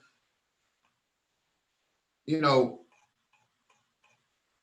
Europeans are kind of screwed.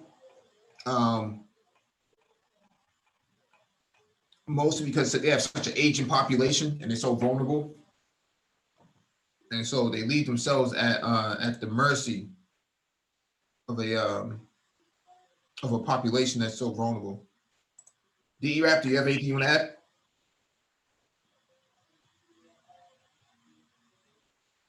I don't know if he can hear us or he can't hear us. Is his mic working? He's called in via phone, so he's on the landline. So okay. Yes, sir, DE, we can hear you. Go ahead, DE. DE Raptor. Oh, and MOT, baby. Yeah, DE Raptor is calling from a secure location unknown to us right now, so we'll let him get himself together. Yeah, Germany, you know, for all of their engineering, they seem to be less affected by the coronavirus as opposed to Italy. Yeah, I mean, you know, they're more of an interconnected society than most places around the world. Yeah, you know, true. So they're not going to be affected by this stuff because they already work together. They already got free college. They already got all. That's right. Very key points that MLT's making. Very key. And they have tests for the virus and everything else like that. Their response was much more intelligent and better set than the Italians. The Italians I'm not gonna say anything else. The Italians just weren't. Their response was not very good. They were unprepared. Mm-hmm. Mm-hmm. Well, I thought socialism was bad. What happened? They don't like you, though. But everybody wants to be socialist. Once everything is fixed, that's when they want to be socialist. Mm-hmm. They want to be socialism within failure doesn't create success. That's what they don't understand. You have to work towards something to where everybody can share from first. Mm-hmm. Then you do the socialism portion afterwards. Excellent point. Excellent point. You got Dr. Phoenix on the panel as well. Good evening, Dr. Phoenix. Oh, the Surgeon General. Good evening, brothers. Good evening. Surgeon General, what's going on, baby? Wow. What's going on? What's going on, folks? Yeah. I agree with Chancellor Merkel's speech. This is an unprecedented event. And unfortunately, the response from not just Italy, but Western powers in general has been tepid and mute.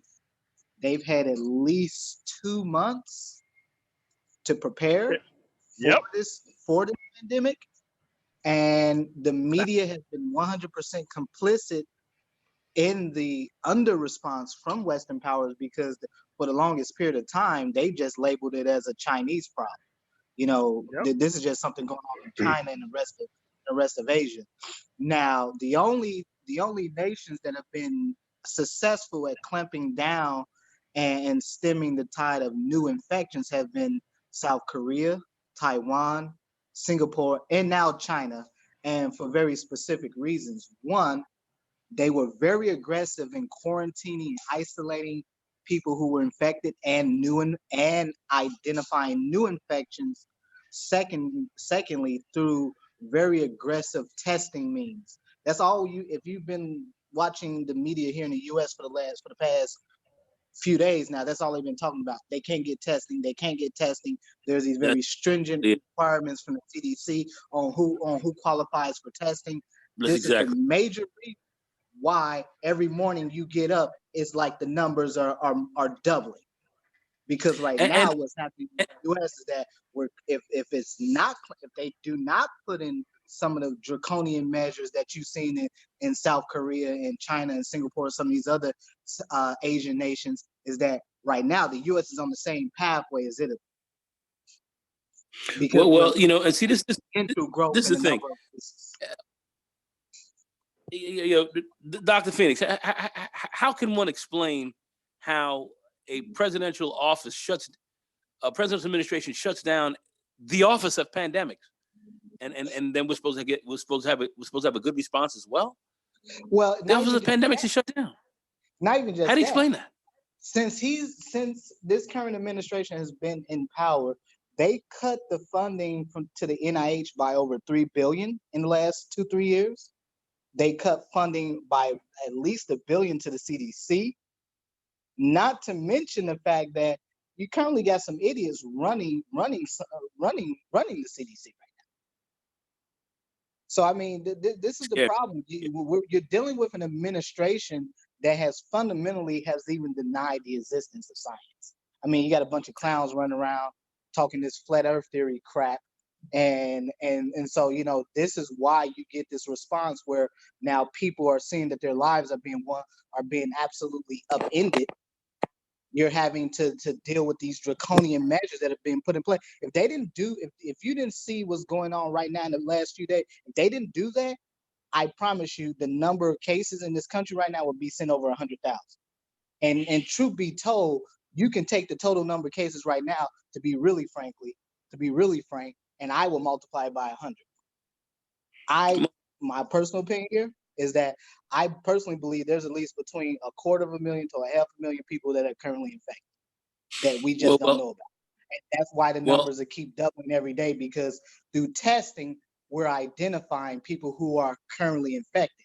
Because to make something really clear here, and why this is the pandemic of our lifetime, is that 50 to 75% of people who get infected are asymptomatic. They will not have no symptoms. They will not continue to have symptoms. But the problem is that this disease, although the mortality of it is similar in more or less to the flu, the problem is the ability for it to be transmissible. It is a far more transmissible disease than any other disease that we've seen in probably the last couple of decades.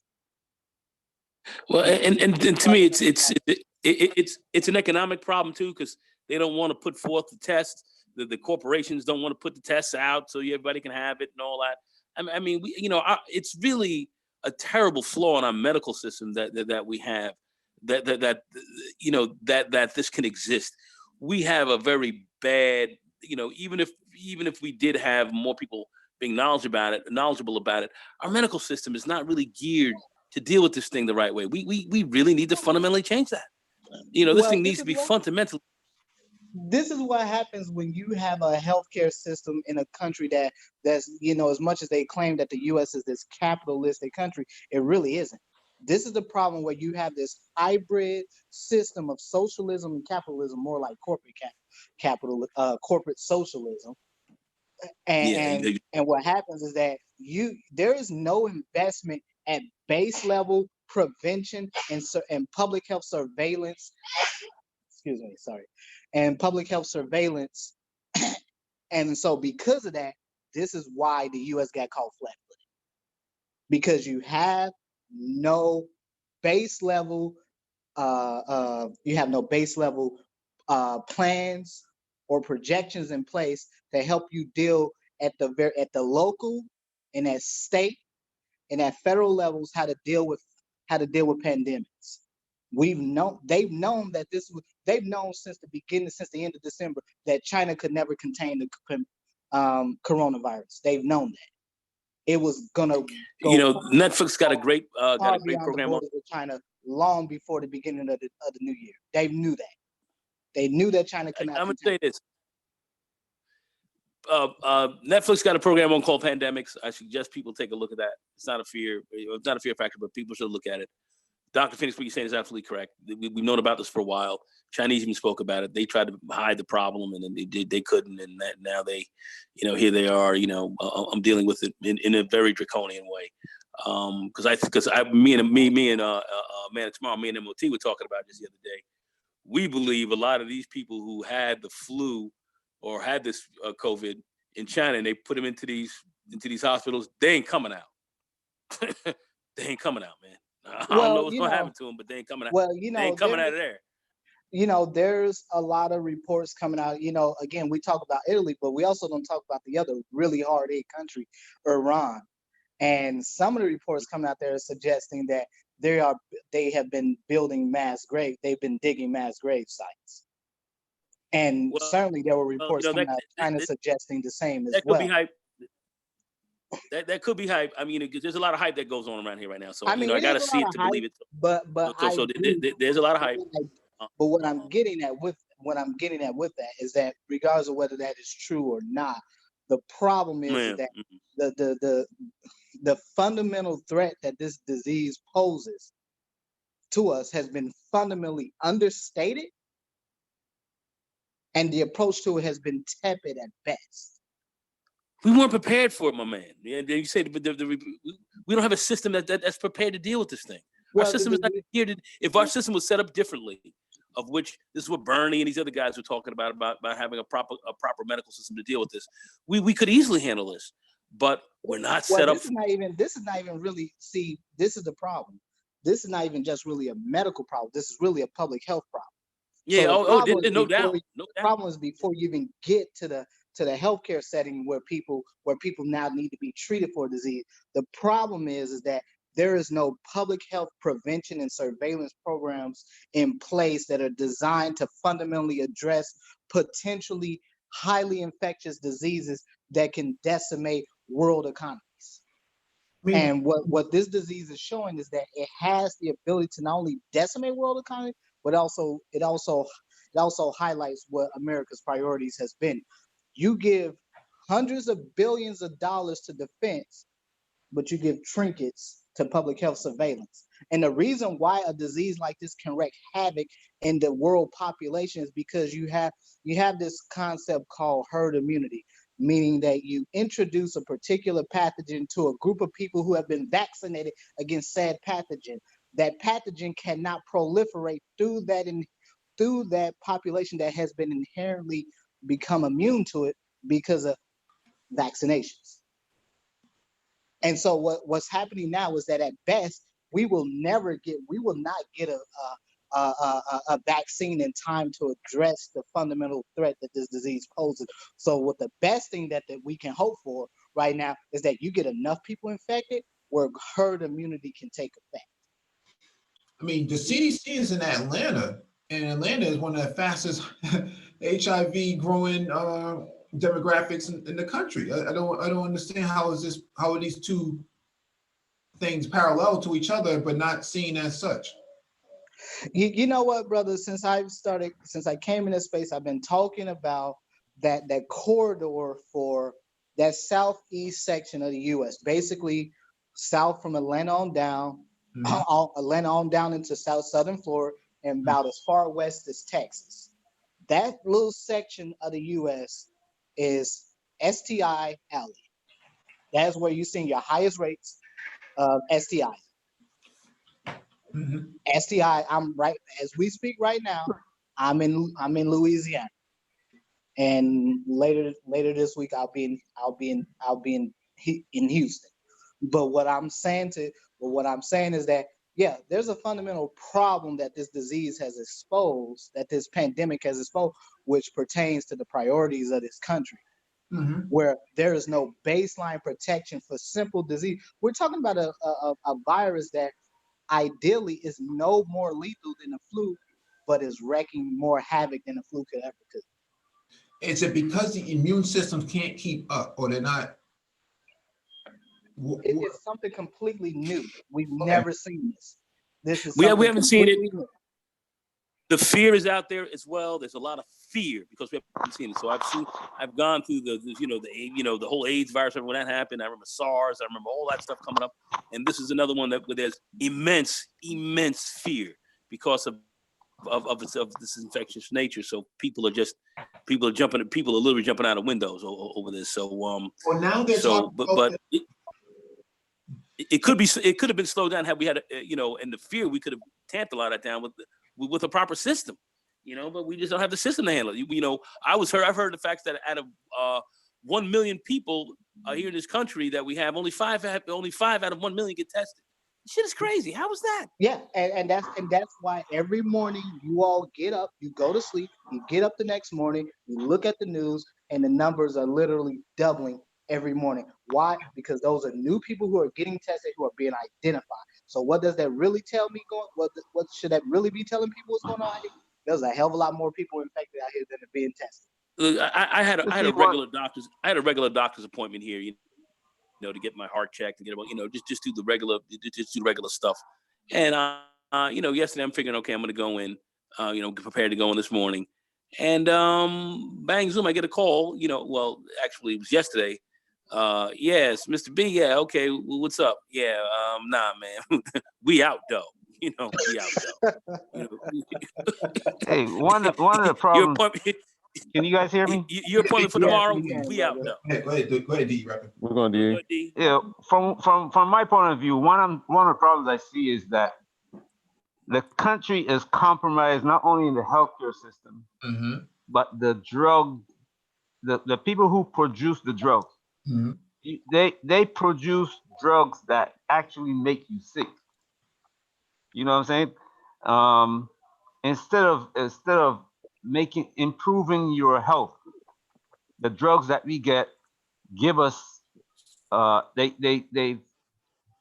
tampering with the symptoms that we have. If I go to the doctor and I say I got a pain, they find I got a problem with my heart. They give me something and only is gonna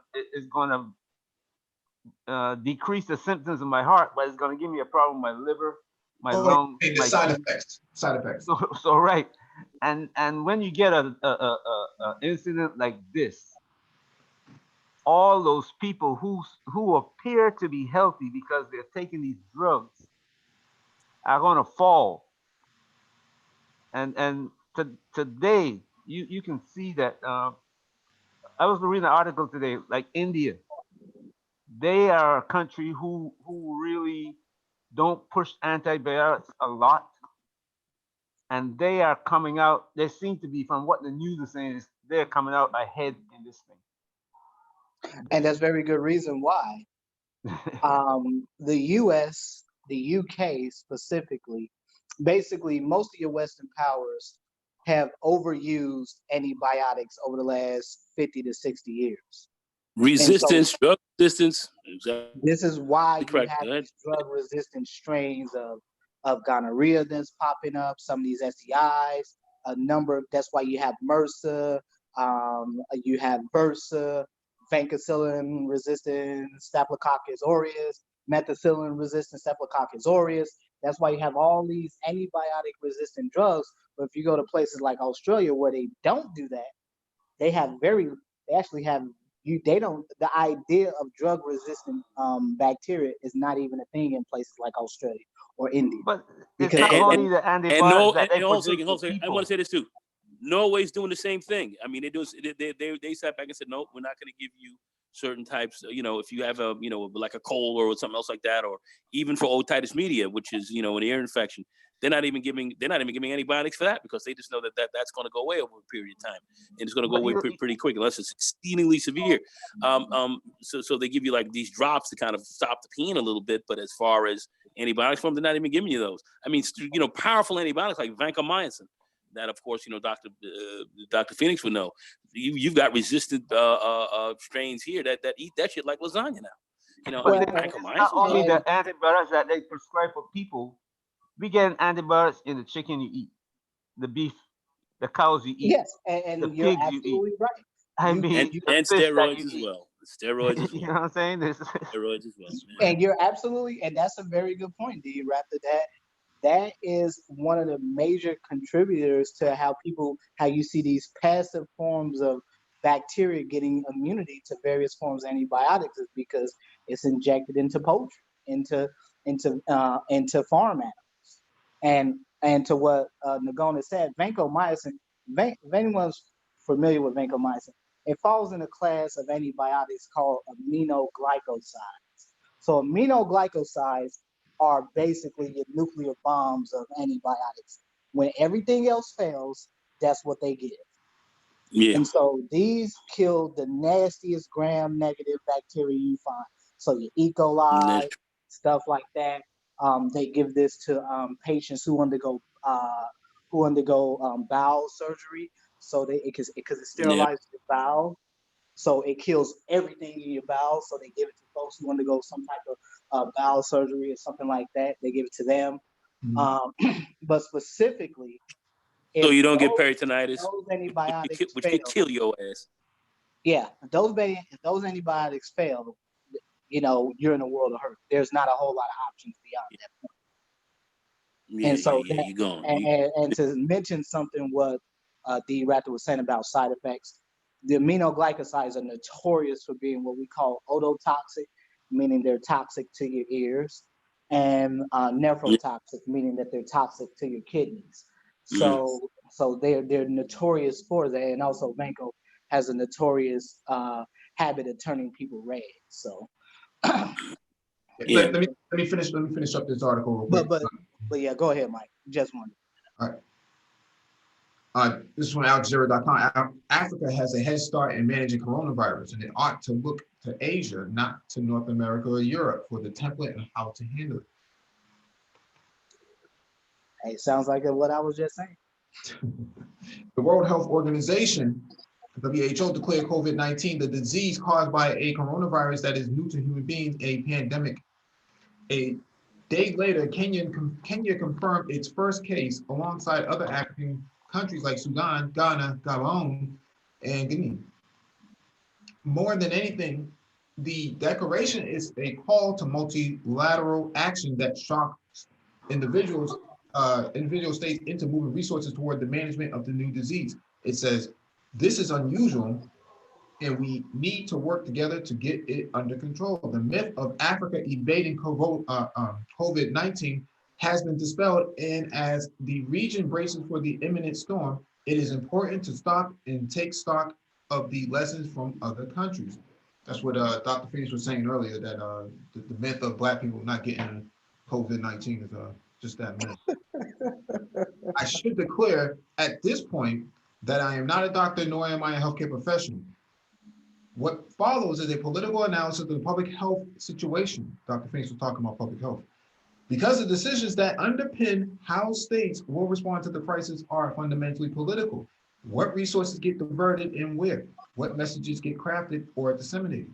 Which countries get banned and which do not? These are all political decisions undertaken by policymakers. Thus, for African nations, it is crucial to distill the political lessons of the outbreak from elsewhere in order to avoid repeating mistakes and to build from knowledge.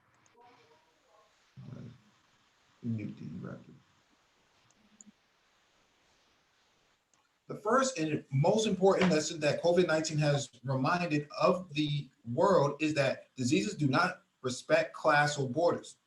By March 13th, Canadian Prime Minister Justin Trudeau was in self-isolation as a cautionary measure after his wife caught the virus.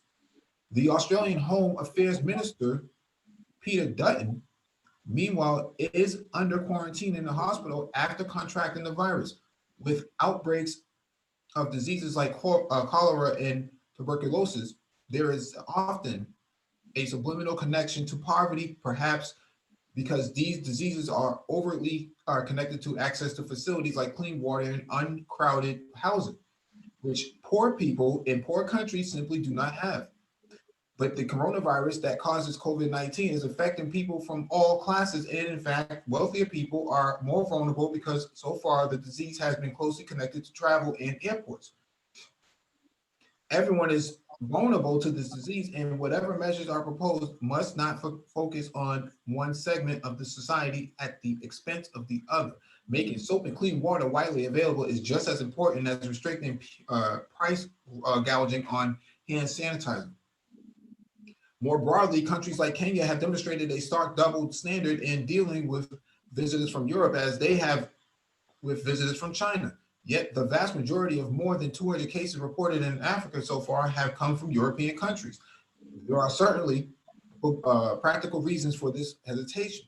Tourism is Kenya's biggest export, for example, and visitors from Italy, specifically in Europe, more broadly comprise a large part of that market. If this travel pattern is broken, Kenya's economy will certainly buckle. I too was initially reluctant to support a flight ban because I believe that with 60 countries affected at the time, it would be bolting the stable door after the horse had escaped. Plus, the thousands of jobs that the sector creates would be significantly affected. But there's a difference between shutting down borders to keep people out and asking people to stay put during an emergency, asking people to stay in a place help affected countries to contain the disease within their borders and protects poor countries with weak health systems. With the reluctance of countries like the United States and the United Kingdom to take necessary measures to do just that, African countries cannot afford to hesitate on this issue. The human race has never lived through this disease before. So suspending flights for a few weeks while we figure out what the best response will be is a short-term cost that might protect us from a long-term catastrophe. Secondly, and tied to this, COVID-19 has really brought home how racist presumptions about Africa underpin many of the political discourses on health and diseases. Numerous international outlets like CNN and AFP carried headlines asking why Africa has not dealt with an outbreak yet, grasping that explanations predicted on poverty or innate biological resistance, both of which rest on racist assumptions about Africa and Africans.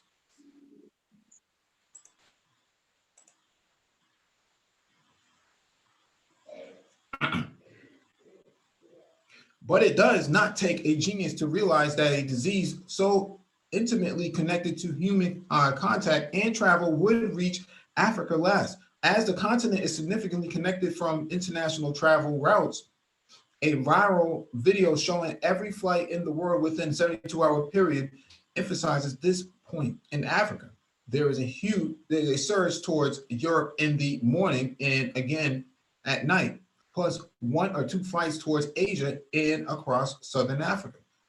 But for the most part, the continent remains in the dark. For African governments, what this means in practical terms is we have a head start in terms of managing the pace of the outbreak. Epidemiologists suggest that the progress of the disease follows a definable growth curve, and that the countries that have had the best success at managing the outbreak are those who stop it early. Epidemiologist, a term that Dr. Phoenix says that we should follow if we want to get into healthcare as a career. Most importantly, the countries that have done the best job of managing the outbreak are not in Europe or North America. They are in Asia. Hong Kong, Taiwan, Singapore, and after a rough start, South Korea have given the world a template. Test many, test often, control public movements. These key steps are integral in preventing an outbreak from spiraling out of control. Third, and perhaps most significantly, the COVID-19 outbreak has reminded us that public health is about communities and societies and is a collective responsibility. The individual measures that experts are recommending we all take: wash hands, practice social distancing, and avoid sick people. Many seem small, but the fact that they are cumulatively altering the trajectory of the disease in countries where they are implemented. Epidemiologists warn that the major risk for countries is not just that individuals will get sick, but that so many people will get sick at the same time that even the best hospitals will struggle to cope. That is what is happening in Italy. And while the death rate for younger people amongst the cases that have been counted remains low, it goes up to 14.8% for the elderly and people with pre-existing immune deficiencies. This suggests that even if Africa's young population survives the worst of the pandemic, the survivors may pass on the illness to their elders and the millions on the continent living with HIV/AIDS. We are social creatures and we have to survive this pandemic together. Overall, this illness is a painful reminder of why we have governments in the first place. We have governments to protect the most vulnerable from the worst outcomes, particularly during the times of crisis. We enter societies in order to exit a state of chaos and to have a source of mutual aid and support in times of upheaval. And it doesn't matter how good your personal hygiene is if your government is unwilling to take the necessary policy measures to protect everyone in your society. Many of the crucial things that must happen to address this outbreak that can only happen at the society level. The challenge on our governments in Africa and beyond is to remember these fundamentals of politics. If I had not known who the author was, I would have thought that Dr. Phoenix wrote this. Dr. Phoenix did write it. May have very well did. The term epidemiologist has been mentioned a few times in it, and the state of public health is something that Dr. Phoenix has talked about many times. That's a joke. He didn't do that, but it sure as hell sounded like he did. No, you should run for office. He got my vote. While the article was talking about Africa, most of what I see in the article, I can relate back to North America, to the US especially. Mm-hmm. Well, this is happening right here. The government is not protecting, especially the most vulnerable, the young and the elderly. No, you have a tangerine man running around infecting everybody else in this cabinet. I mean, I think what 8 people in the cabinet got it already. He got it. He walking around looking crazy. Closed down the Office of Pandemics. I mean, this guy's like the worst, man. It's like Beelzebub is running around up in here. So I'm just saying. I'm just looking at this crazy Dr. Phoenix. Yeah, that's why I call him Surgeon General anyway. That's why I call him Surgeon General. But in all honesty, it's about knowledge and know what we're doing and then having access. And boy, our government has been pitiful in that. I've never heard of an administration closing down its Office of Pandemics. How can you think that a pandemic is not ever going to hit? I mean, Bill Gates has been talking about this for years. What the fuck? Here we are. Oh man. Oh boy. I mean, do you guys think that this current situation is going to cause a cancellation of the presidential election, or will they put the vote by, how would I put it now? Essentially, the Electoral College is going to get bought. Well, I think they'll probably use Zoom as a last resort to host the debate between the two. So. Yeah, but nobody's going to have to vote. Well, you'll just have to vote. See, the thing is, this has always been my issue, especially from a cybersecurity standpoint. You want me to pay my taxes online, but you don't want me to vote the same way. Why is my money good, at paying the IRS, but my isn't good for everything else? Who's designing this system? I think that's a good question. One is paying into the, the other one's about power. And let me tell you, if it comes down to power, they don't want you having a free access to vote. They don't want you coming out here exercising your franchise and upsetting some apple carts around here. They don't want you to do that. They're going to have every opportunity they can find in which to eliminate you from the rolls if they need to. That's what this is about. It's about controlling the populace, controlling your power, keeping your voice relatively low, if need be. That's why I see these Negroes out here talking about, hey, my vote don't count. Why are they spending so much time trying to make it sure that you don't vote? Crazy. And your voice is low and your savings high. You go ahead, Dr. Phoenix. You were going to say something. No, I was just going to say, again, the problem with COVID-19 is the simple fact this is not really a healthcare problem. This is a public health issue, and now it's a global health issue. And unfortunately, because I've been hearing this. I was on a panel about a week or so ago, and there was a gentleman who at least insinuated that this is man-made and that Black folks cannot get the coronavirus based on some anecdotal whatever that some Asian scientists or physicians or whomever had said about Black people, whatever. But the point is that this is a public health issue. And it's a public health issue, it's a global health issue that has now spiraled into an economic issue. And unfortunately, if we were to say all those things were true, Black folks couldn't get it, it's a man-made virus, it still would not change the current trajectory of this virus as how it affects people in this country. Because what is happening right now is a complete grinding halt to the country's economic system, and unfortunately, Black folks are going to feel the brunt of it. And it's just as simple as that. And the reason that this has happened in the way it has happened is simply as in the article stated, and what I've said repeatedly. This is a global health issue, and there has not been no effort put into public health surveillance and prevention. There has been no communication between local, state, and federal agencies. And unfortunately, the current administration has provided very little leadership as to how do you best combat this. People need to understand this. You only have about 100,000 or so ICU beds in this country. You have over 300 some million people. If you had 10% of that population got infected with the coronavirus, and let's just say 10% of those require hospitalization, you got far more patients than you got beds. The way they treat hospitals in the country is that they plan not to treat the majority of the sick, which are poor.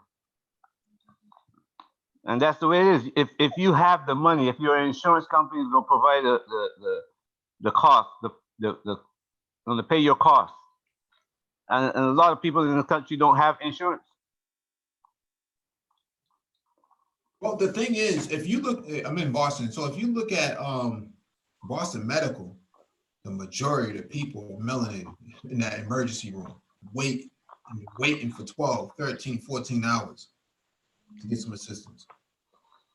Absolutely horrific. And absolutely, and what's happening now is that what you're seeing now, who are some of the ones that are getting some of the worst cases of the coronavirus that we're seeing in America right now? Well, they're emergency medicine physicians and they're nurses. Okay. Because these are the folks on the front lines who are understaffed, who do not have the proper equipment, and you're coming in contact with potentially infectious patients. That's why we have this standard practice in healthcare called universal precaution. You assume everyone is infectious. But even with that, if you do not have the proper equipment, and that is a failure of the government, that is a failure of industry as a whole, to address the fundamental fact that we should be prepared for an eventual pandemic. And so again, because of that lack of preparedness, this is why you're seeing what you're seeing. You have corporations, that produce some of the biggest profits in the country, making all kinds of drugs, and they see this thing coming since August last year. Before it got into the news, the U.S. government knew the Chinese were fighting this thing, but they haven't done anything so far to say, like, informing the doctors, like Dr. says, the one on the front line, checking to see if we got any kind of medication that's already in the pipeline that can fight this thing, or going back into the computers and pulling out information and say, hey, let's put all this information that we're getting in there and see what it comes up with. And that's what you got, all these high-tech computers, IBM, and I mean, everybody's got them. You're talking about supercomputers. Supercomputers. And you can put this information in there, and those computers can deliver you, I don't know, maybe 100 to 1 match. You know what I'm saying? Yeah. And then you say, like, you sit down and you get some people together and try these different medications, mixing, whatever chemicals you got to do together. And in places where people are using local medication, that will fix it. Because I heard about some coming out of Malaysia that people are talking about and people are using there for this virus. But none of that is being done, and they knew about it since last year. Mm-hmm. Well, in all fairness, there are medications that are currently being tried in clinical trials like remdesivir. Um, and yes, the problem with that is that you have to go through clinical trial to see, do these medications work? Are they effective? What doses are they effective at? Again, there's a lot of variables involved with testing a medication to see whether or not it's effective at treating a particular condition. And in particular, clinical trials are long. Typically, clinical trials go in 3 to 4 phases, and each phase can last months, sometimes even a year. It all depends. It very much, but I mean, so in all fairness, there are medications that are being tried now over in Asia, where they were far more, maverick about it. They were throwing cocktails of medications at patients. Some of the medications they were throwing were actually HIV/AIDS antiviral medications, and some of them, and there are some studies that at least suggest that there are some HIV/AIDS medications on the market that are effective at treating coronavirus. I was reading a study out of Japan where they were using an antiviral medication in Japan that seems to be effective at treating coronavirus. However, it only seemed to be effective for folks who had mild to moderate symptoms, and not necessarily people who had more advanced, complicated situations as it pertains to coronavirus. So, I mean, there are things that are being utilized. The fundamental problem here is that there was never a plan of prevention, and prevention is not 100% foolproof, but it does mitigate a lot of the problems that we see going on right now. Right. Right. So I'll just leave it at that. Yeah, let me read this article real quick from AlJazeera.com. Italy reports 475 new corona deaths in a day. Hard hit Italy reported an additional 475 deaths from the virus on Wednesday, and France imposed a draconian lockdown unseen during peacetime. In the United States, the virus has now spread to all 50 states, even Alaska. That's interesting. Yeah, as remote as Alaska is. Yeah, that's really interesting. Yeah. The coronavirus has now affected more than 200,000 people and killed more than 8,000 globally, with over 83,000 people having recovered from the infection, according to data from Johns Hopkins University. I don't know, 475 people in a day. I don't know if you can sustain that for 30 days in a row. No, brother. I mean, Italy has a population about 60 million, something like that. I think it was about 60 million or something to that effect. I thought it was less than that. Oh, it could be. It could be. Yeah, I thought it was less than that. But for sake of discussion, go ahead.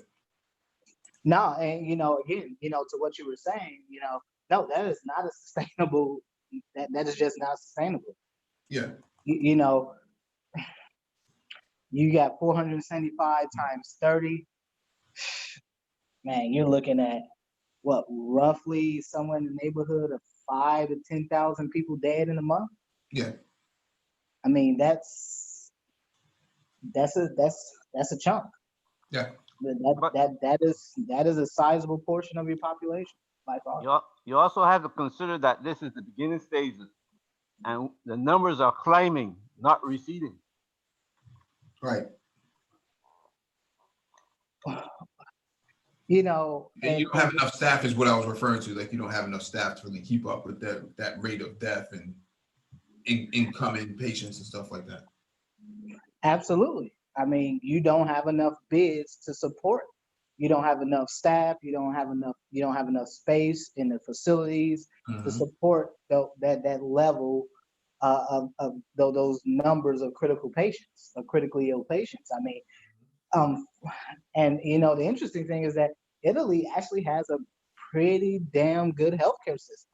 Yeah. But again, like most of the Western powers got caught flat-footed because they believed this was just an Asian, a Chinese problem.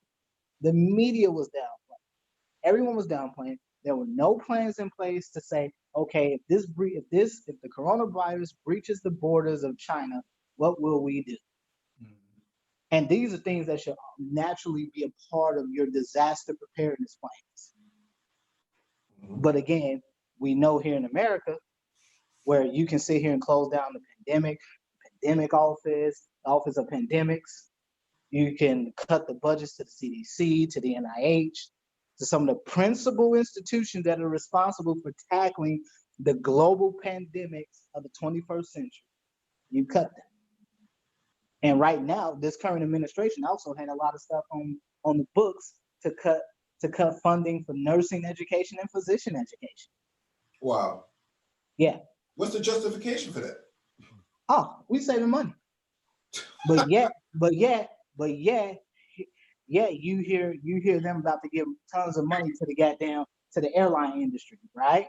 The same folks who took the money they got from payout from taxpayer bailouts and used it to buy back all of their stocks. But yet, too big to fail. Yet under people's noses, they're already throwing out money to the big financial firms. But yeah, the most fundamental parts of that keep society functioning and going, you're willing to cut it, and this is what happens. Well, Doc, they're gonna have to do that. You know why they're gonna have to do it, and they have to do it now, because with expectations, everything that the administration is doing is preparing for this thing, is making it worse, and then preparing for it. Now, if you have to do what Italy did, and you say, well, we're gonna suspend all mortgage payment, rent payment, because these people don't have any money to pay for it, the financial institutions gonna go crying to the government, we need the money because we are losing all this money.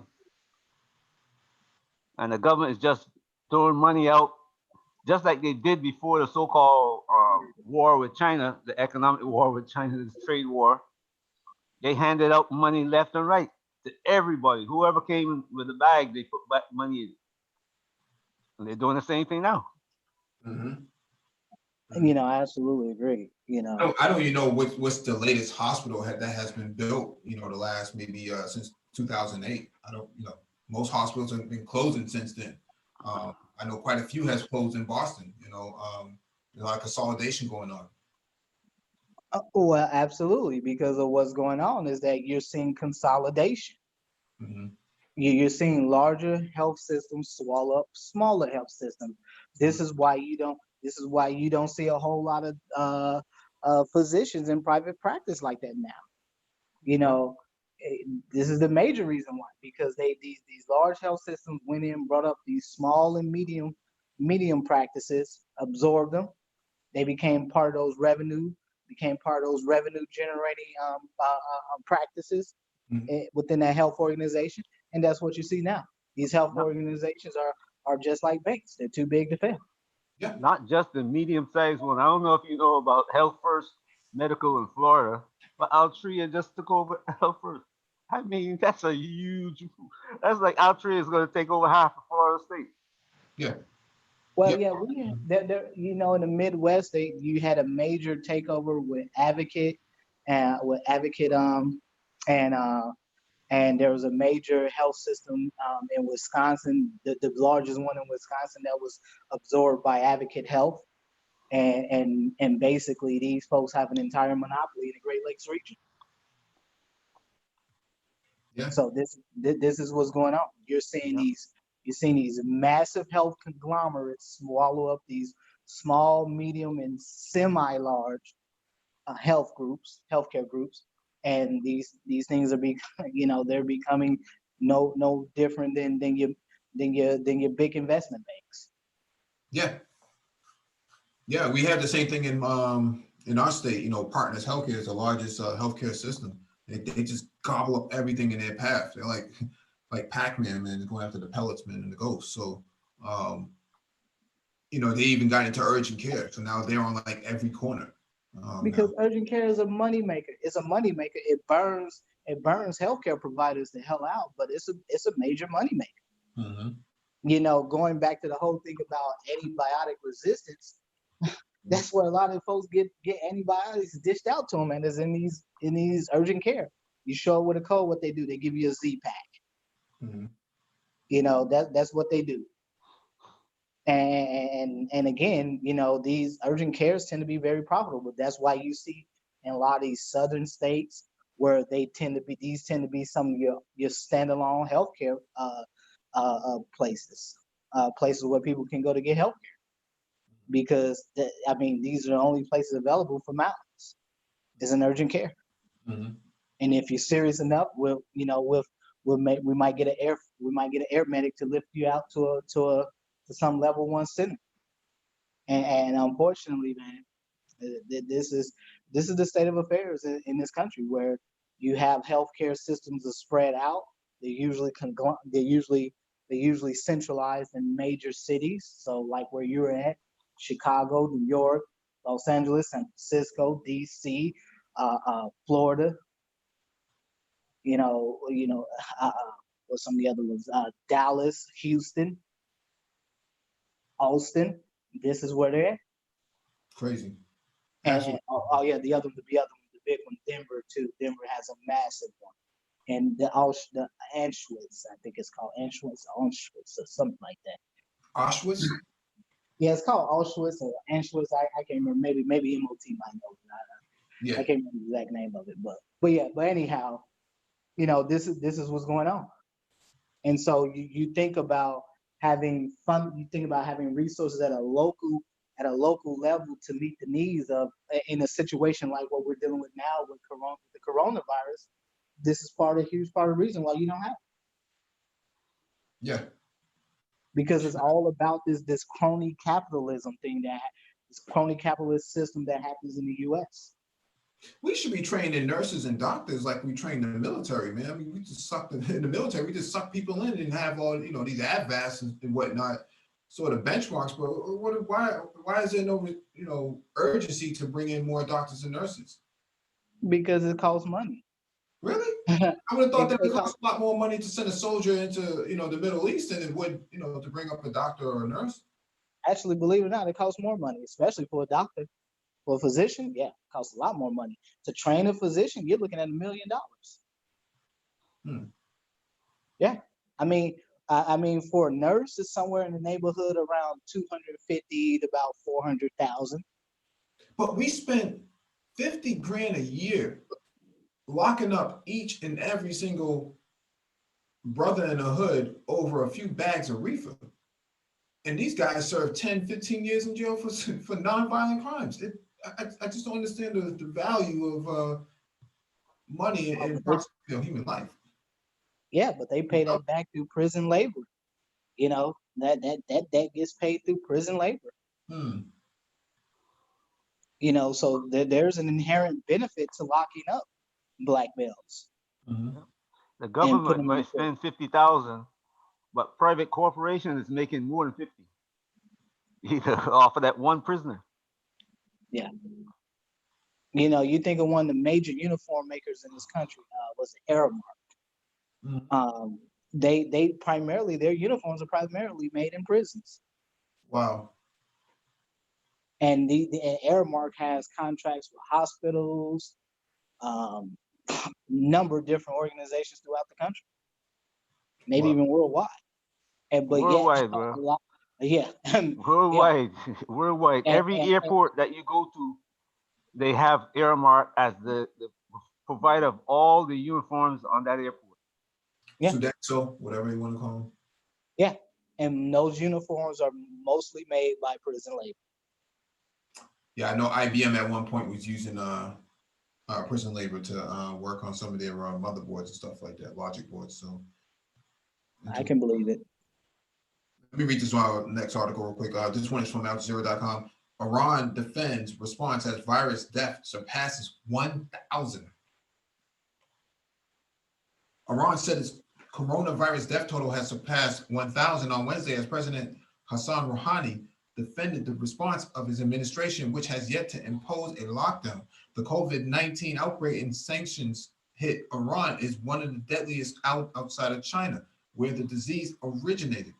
Rouhani's government said that the virus has killed 1,135 people out of 17,161 cases of infection since it emerged in the Islamic Republic a month ago.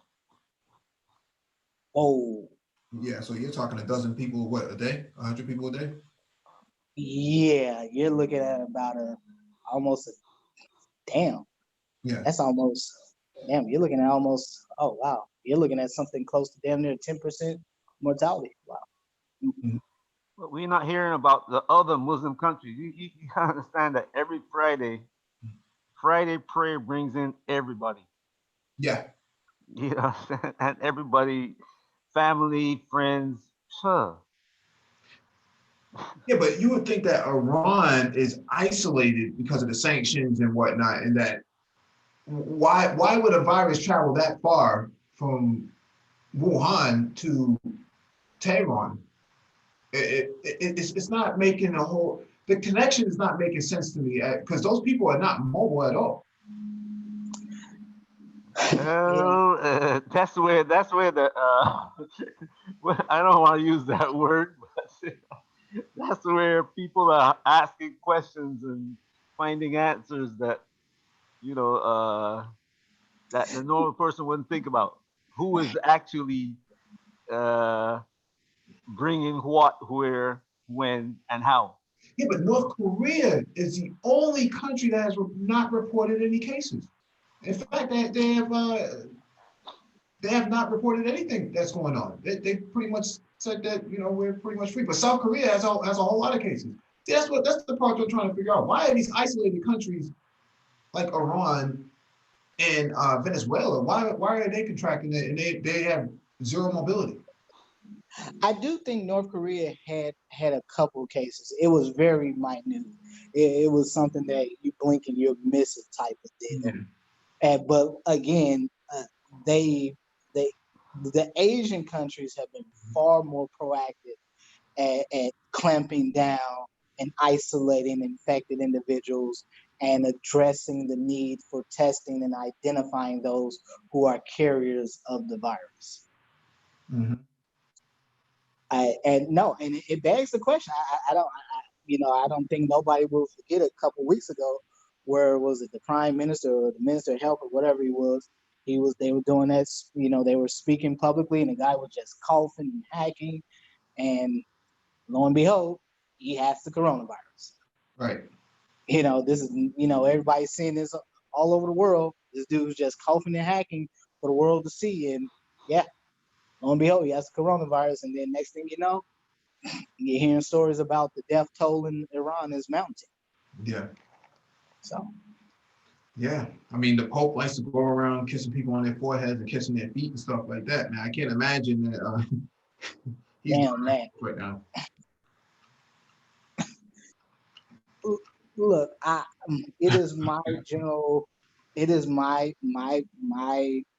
general conjecture that you take whatever the cases are, and I would say multiply by 100, and that's probably a good place to start for the number of people you truly have infected. You can't. They got 17,000 cases, 1,000 dead. You probably got 5 times as many people infected. That you just can't have that high number. You cannot have that high rate of infection and not have at least 3 to 5 times that amount of people who are current carriers of the virus. You just can't. Well, to answer your question from earlier, why weren't more Muslim countries, showing these cases? This map right here shows that countries that have closed their borders. Saudi Arabia completely closed. Iraq completely closed. Yemen closed. I don't know who runs Yemen at this point that they can close borders, but Oman, that's interesting. yeah, Oman is completely closed. Sudan closed, Egypt closed, Libya closed, Tunisia closed, Spain is closed, Germany is completely locked down. Where's Paul Bryant when you need him? Switzerland completely closed. Yeah, it's funny that Tunisia is closed. Yeah. Because I mean, it's a small little country that's like right in between Morocco and Algeria. Mhm. Yeah, and Algeria is partially closed. That's interesting. Nigeria. Now, Cameroon is completely closed, and so is Ghana. Ghana is completely closed.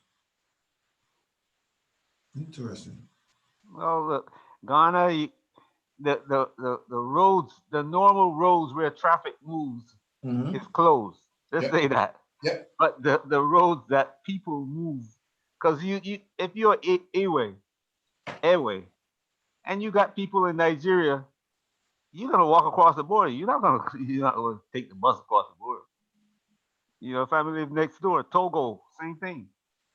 You know, so the borders are closed. Yes, they might be closed to outside visitors. You know, aircraft coming in, trucks coming across, so forth. But as far as people moving, that's going to be difficult to stop. And the majority of the people, when they can't move by vehicle, they will walk. Africa, people will get on the ground and walk. They're not like America where you'll stay home. Yeah. Yeah. And here, Uzbekistan and Kyrgyzstan, Kazakhstan, all closed borders. So that makes sense, I guess, to Dr. Phoenix's point, Muslim countries are closing their borders. You know, and again, like I said, the approach in the West has been so lackadaisical. I mean, even when you were hearing some of the very first reports about the cruise ship off the coast of Japan, you know, you had a bunch of Americans strapped in. And then when they finally got some of them off of the cruise ship, what was some of the stories coming out? Oh yeah, they were flying infected people on flights with normal people, with healthy people. Wow. See, what happened here is that the media was even poking fun at China and Japan and the rest of the Asian countries that were having this problem with, instead of giving people good information and say, well, look, they're trying this in China. This is what they're doing to alleviate the problem. They weren't coming out and saying that. They were laughing. They were making fun, especially the people who were the supporters of this president. They were actually having parties. How bad China was suffering. Yeah, and it's ironic because that same media now has turned on him. Oh yeah. Yeah, because the coverage this week has just been, we're going after this him and his administration. They're completing abject failures. They didn't responses. But hey, you guys were giving them a pass for almost 2 damn months. And the only reason now people got something to say is because, oh yeah, they're pretty much upending your lives now by you got states shutting down entire cities. You got San Francisco. If you're in San Francisco, you are officially told to stay your ass home. Well, next step is when you see the military show up in your city. Yeah. When you wake up in the morning and see the military in your city, or if you hear, you're not gonna hear tanks, but you're gonna hear those troop transports, the big ones. Moving to the night, you hear a lot of helicopters overhead. Tomorrow morning when you get up, no cars on the street. And now you're hearing, and now in Illinois, you see that they pretty much ordered all bars, restaurants, any places where there's a potential for a mass gathering of people have been shut down. Period. Yeah, Miami Beach canceled spring break, but the people that are still there, they're partying on the street. Stupid. Yeah. I mean, this is what's going on. You got black folks running around on social media talking crap, talking about black people can't get it. Black people saying, well, you can't get it because black people don't travel like that. Look, let me tell you something. Yeah, it's true. Black people don't travel like that, but that's irrelevant. And it's irrelevant for the fact that it's here in America, and it's been here in America for quite some time. I'm glad I went and got my fade, man. I went and caught that fade last week before they started closing the barbershop. So I'm good on I got my haircut last week too, so.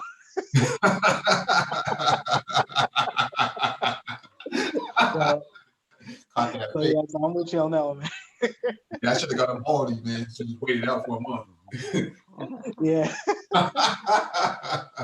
So I mean, this is so yeah, this is what's going on, and you know, unfortunately, a lot of Black folks are not understanding that. Yeah, you know, this you know, well, not I don't want to say Black folks, but unfortunately, you know, the response here in this country has been to the effect that, you know, let's just make fun of the Asian countries. It's only their problem. It's not our problem. And the same media that was co-signing, you know, this crap. Now all of a sudden they've turned against the Trump administration and they're going at him every damn day when he's doing these coronavirus press conferences. And they're just like, well, what the hell were you folks at back in January when it was very clear that China couldn't contain the virus?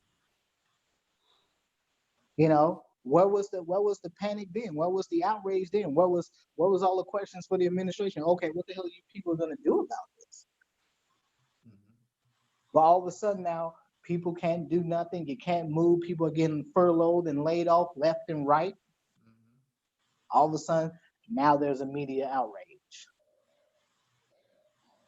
Yeah. And speaking of the president, let's go to this last one on the docket. From Al Jazeera again. Trump invoked act to marshal private sector against virus. U.S. President also says he is sending two Navy hospital ships to hard-hit areas to help treat those with virus.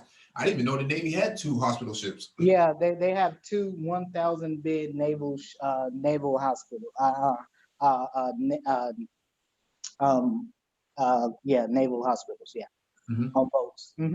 There, I think one is going to New York, and I know for sure one is going to New York. Managing dual health and economic crises. President Donald Trump announced on Wednesday that he will invoke a federal provision that allows the United States government to marshal the private sector in response to the coronavirus pandemic. Trump, appearing in the White House briefing room for the 3rd day in a row, said he would sign the Defense Production Act in case we need it, as the government bolsters resources for an unexpected surge in cases of the virus. Interesting. Trump also said he will expand the nation's testing capacity and deploy a Navy hospital ship to New York City, which is rapidly becoming an epicenter of a pandemic that has rattled the U.S. economy and rewritten the rules of American society. A second ship will be deployed to the West Coast. The president also said that the Housing and Urban Development Department will suspend foreclosures and evictions through April as a growing number of Americans face losing jobs and missing rent and mortgage payments. The steps came on a fast-moving date of developments. So for you landlords out there who need to evict some of these base heads out of your house, man, they're gonna have a little extended stay there. Well, that's why he was passing out money, all that money to the banks. Yeah. And you know what? That's one step closer to taking over. Well, I don't think they would take over pharmaceuticals, because that'd be that'd be an act of war, because these guys got their own private armies. Yeah. When I was in South Africa last week, sorry, the South African airport, Joburg Airport. That's not Joburg Airport. It's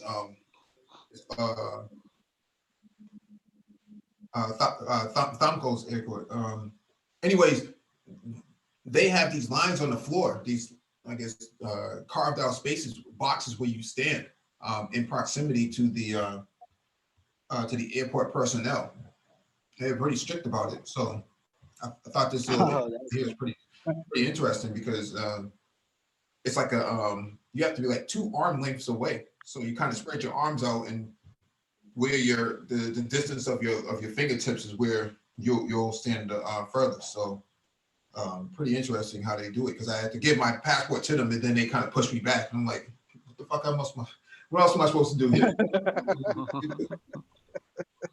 That's not only in South Africa. That's everywhere else. China, Philippines. When I was in Doha, it wasn't like that. It wasn't like that in Doha. Oh, okay. Not even in Logan Airport, here in the United States. In Logan Airport, they don't do that. I'm right next to the Customs and Border Patrol and the attendant. So it's really interesting how they're approaching this. Different airports in different countries are approaching it differently. Yeah, when I went through the airport a few days ago, I didn't have that problem either, and I got like I got the TSA pre-check stuff going on. So yeah, they didn't. Actually, in fact, the airport I went through, damn thing was empty for the most part. Yeah. My flight to Joburg, it was empty. It was 1/3 of the plane full. Wow. Yep. So yeah, pretty interesting approach that this is having. I read in a report that they're flying empty planes. So good luck to them. I was glad. I was able to do business class for like half the price or 1/3 of the price. So no problems for me. Yeah, that's what's up. Yeah, no need to spend $4,000 on that. I'll take that for 800. So. When you see Delta, American, and UAL cease operations or international operations, that's when things are really bad. Because now the government is going to take over those airplanes to fly their people wherever they have to go on the planet. Yep. Well, and that's actually what's actually being proposed out there now. I mean, they proposed this, over a decade ago during the recession back in 08, 09. They proposed it then, but now they're proposing it again, that the government takes a controlling stake in the airlines because it's clear. Well, already, you see Trump invokes act to marshal private sector. Part of the I don't know if you know about this, but the United States government owns airplanes that are leased back to airlines. When the United States government calls for, I don't know if you went to Iraq or Afghanistan, Dr. Phoenix, but those airplanes that flew you there, they might say United Airlines, but they owned by the United States government. Yeah, we flew a chartered flight. That was actually because the base I was at actually has his own flight line. So there was a massive, I think it was like Omni something like that. Yeah, but it was a flight directly from where I was stationed at to Germany, and from Germany to Kuwait, and into Kuwait. So I flew to Doha, Kuwait. So yeah, that's how the system works. When they will call United and say, look, we need an airplane, so, and the next day, don't matter what United had that airplane scheduled to fly on, what route. Yeah. I mean, they could be flying full from New York to Japan. They cancel that flight and the crew that was supposed to fly that airplane is flying it wherever the government's going to send it. Yeah, every flight that flies in this country, a set number of seats on those flights are designated for military personnel. Yeah, military and top government. Yeah, people and all that. Yeah. Every single flight that flies in this country, a set number of seats are set aside for military and government personnel. Mm-hmm. Yep. So, if the person don't show up, they can still sell the seat. But if the person show up, that seat belongs to them. Exactly. Yep. Because Go ahead, Mike.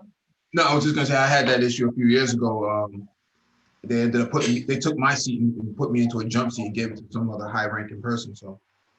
Yeah. Oh yeah. Yeah, I used to fly when I was in the military. I used to fly U.S. Airways all the time, and so they were one of the big ones back in the day until they got. I think U.S. Airways got swallowed up by who? United. American. American. Was it American? Okay, it was American. Yeah. Yeah, but I used to fly them back in the day. But no, I mean, right now, I mean, him invoking the Defense Production Act, that's an act that goes back to the Korean War. Is anyone familiar with that? Oh yeah, it's always on the books, bro. They don't have to propose it; it's always on the books already. People might say, you better invoke it, but it's always on the book. Mhm. Yeah, I mean that is an old one that's been sitting on the books for oh my God, decades. And so, you know, this lets you know the scale of the problem. If if you're having to go to old wartime acts to bolster this nation's public health and healthcare resources to combat a global pandemic. This you know, despite all the hearsay and all the funny business going on out here and, you know, social media and all that, because I saw a couple posts, because I'm sure everyone's probably familiar. The actor Idris Elba, he has Yeah. he contracted the coronavirus, and he put out a video. He put out a video earlier talking about, because there's a lot of articles now being written, because there's a lot of misinformation going around on social media. Black folks talking about black people can't get it. And he put out a video earlier today talking about how silly and asinine it is. Here's a black, you know, British Caribbean man who has it. Mm-hmm. But you got black folks running around. You seen a number of NBA players that tested positive for it. Mm-hmm. But yet black folks are still running around talking silly talk. And you know, I've said you before, know, I said before that the black community is a petri dish for, especially in black barbershops, man, black hair salons. oh yeah, man, I was Lice and man.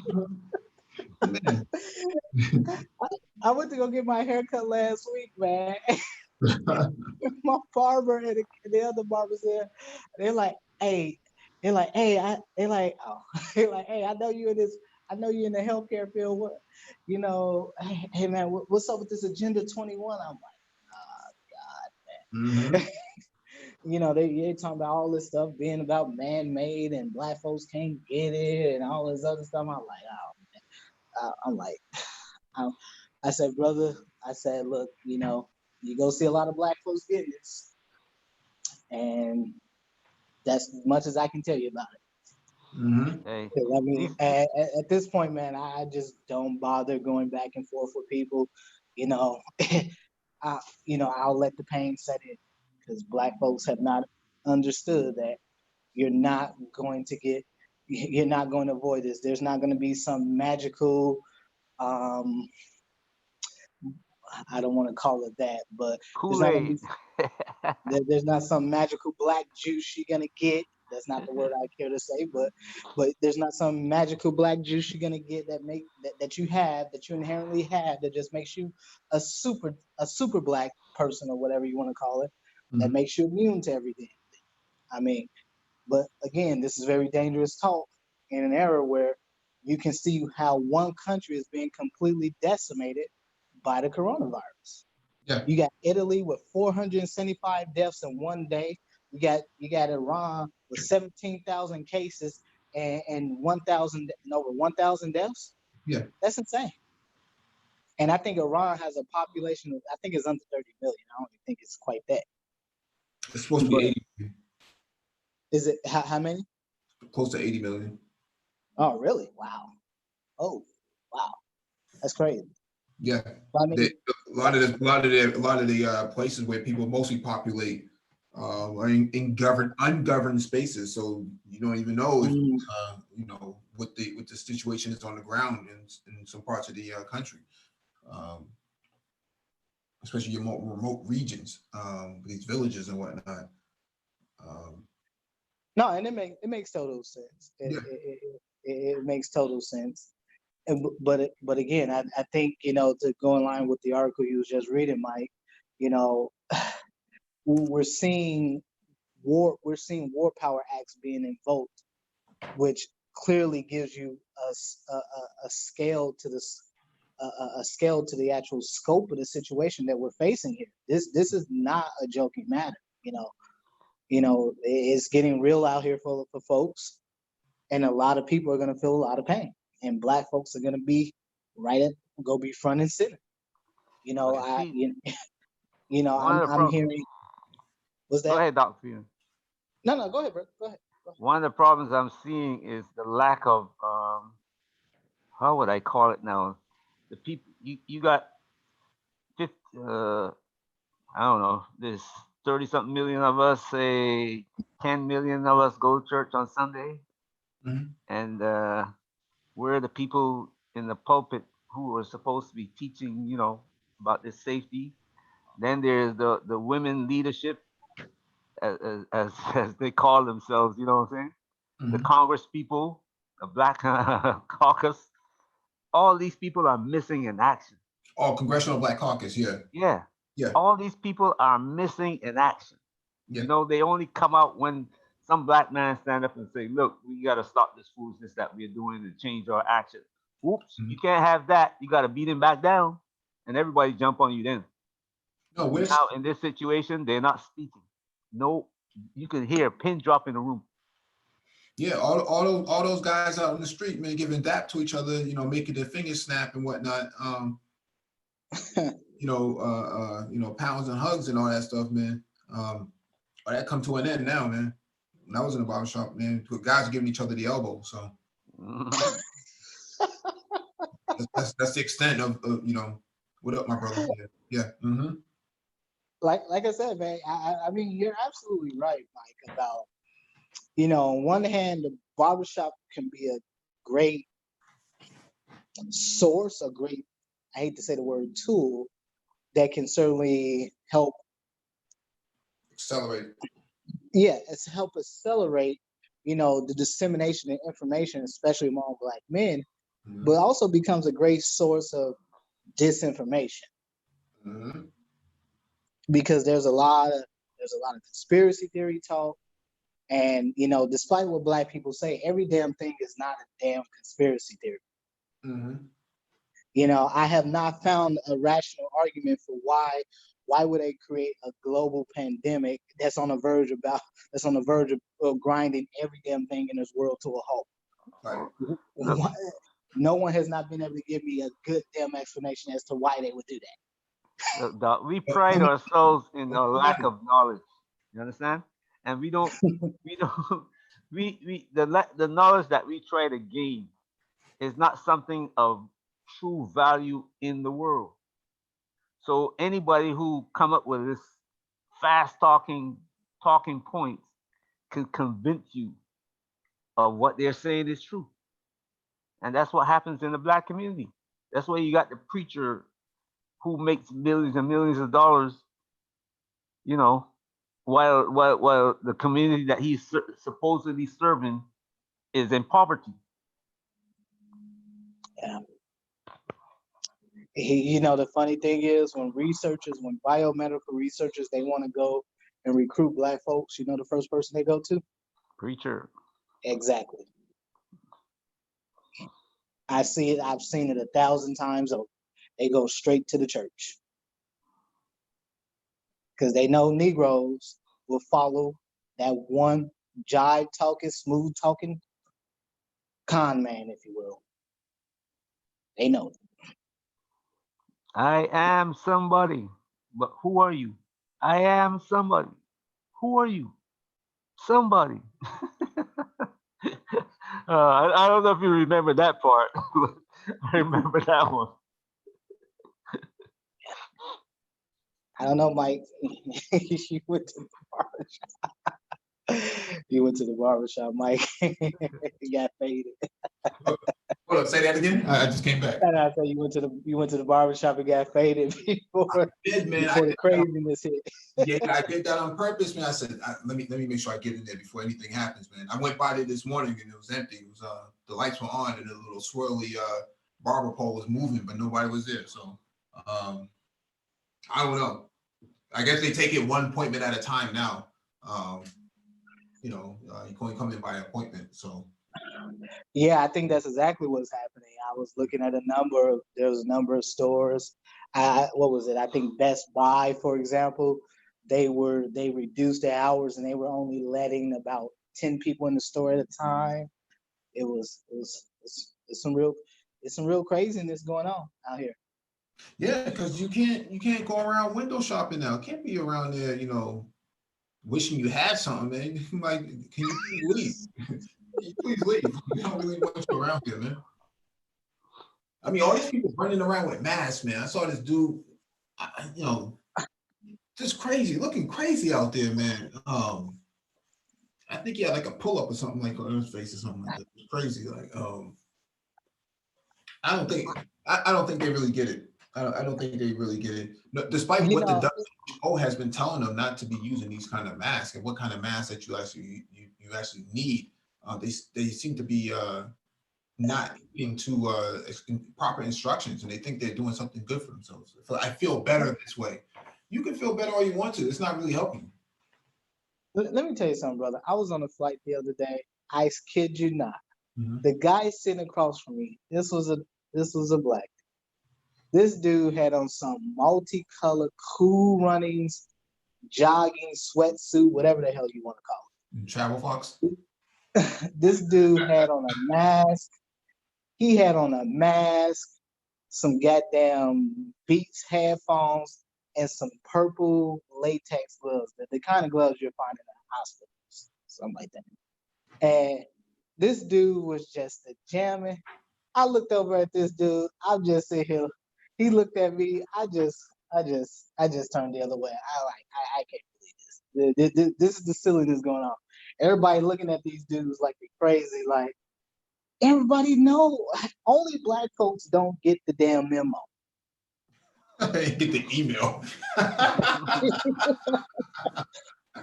Well, you know, as Malcolm X once said, if you want to hide something from a Negro, put it in the goddamn book. Because apparently it's true to this day. Negroes don't read. Now you got to put it inside of a Kindle. You put it inside of a Kindle now. Yeah, man, I might have seen that same dude, man. He must be floating from airport to airport, man. Dude, there was a group of them, like 3 of them, man. They were all sitting there in gloves and latex gloves, and I'm just sitting here looking at them like, dude. Yeah, it sounds like a throwback from Cool Runnings or something like that. Oh, he totally had one of the jogging fits on like that, man. It was the exact same colors every damn thing. Yeah, man. Yeah, it's just, I don't know, man. Yeah, everything's a conspiracy to them, man. You know, 9/11 is conspiracy. Everything's a conspiracy to them, man. It's a shame because the ones who need the information the most, the most factual information the most, are the ones who reject it, man. So I stopped giving out advice, man, because, you know, this chick wanted to wear a mask on the plane. So that's not the right mask. I mean, that's something you use like when a baby is being born, not when, you know, you're trying to fight a virus. Because those masks serve the opposite role. It's not protecting you from anything, it's protecting the other person from you. Though you wear those the reason they wear those masks when babies are born is because babies have no immune system. Right. So they don't want you breathing your germs and stuff onto the baby. Right. That's why you wear those masks. Right. But folks are wearing these masks like as if somehow it's going to protect your ass from getting coronavirus. Right. Right. And unfortunately, man, you know, because I you know, there was something, because I was speaking with some older folks in a church, some singers in a church a few weeks ago, and they were telling me, yeah, this is stuff that people are telling them, like, oh, black folks can't get it, you know, they don't have nothing to worry about. And I told them, hey, they said the same thing about black folks couldn't get HIV/AIDS until Magic Johnson popped up with it, right? Right. They said black folks couldn't get Ebola.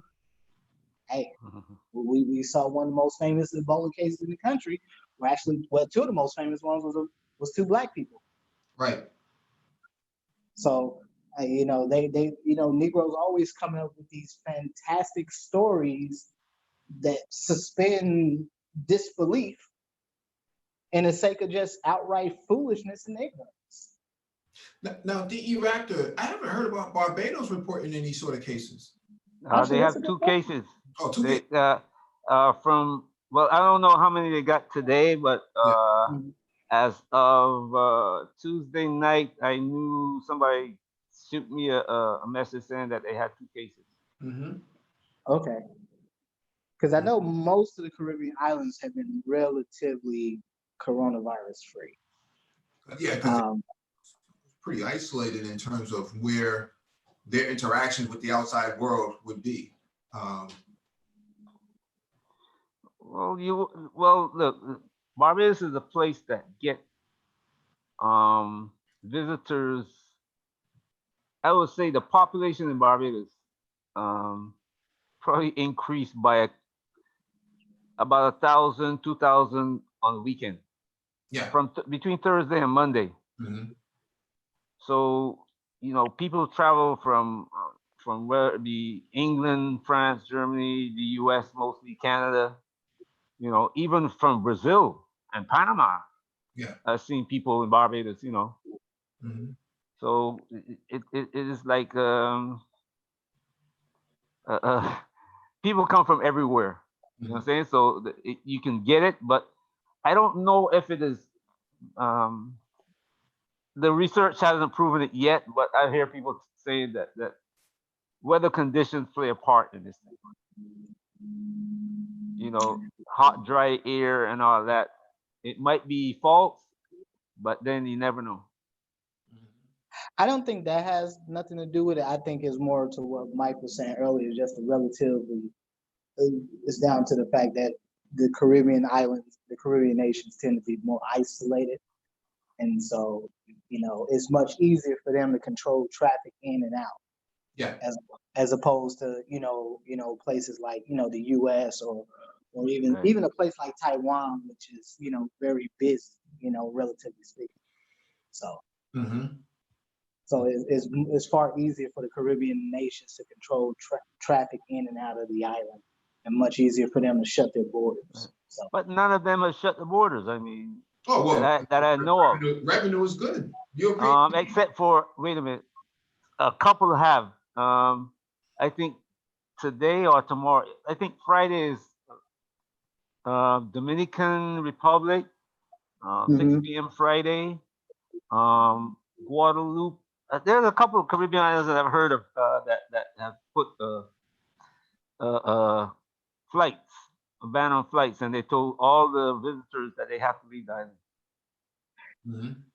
Yeah, because I know some folks that are in some of the Caribbean medical schools who they were given the option to either stay on the island or go back to the U.S. or Canada, and so they all opted to stay on the island. So, but I mean that's they, so that's kind of what's going on in general. So they've been I think they've been far more proactive again because they have much smaller populations. You cannot have a virus that's easily transmissible as the coronavirus on a Caribbean island. I mean, it would be a disaster. Right. Cuba reported right. a number of cases, though, and I find that to be very interesting as well. An isolated country like Cuba. You said Cuba has a couple of cases? Because I wasn't familiar. A considerable amount of cases just this week. Really? That's why I was surprised at Cuba and Venezuela.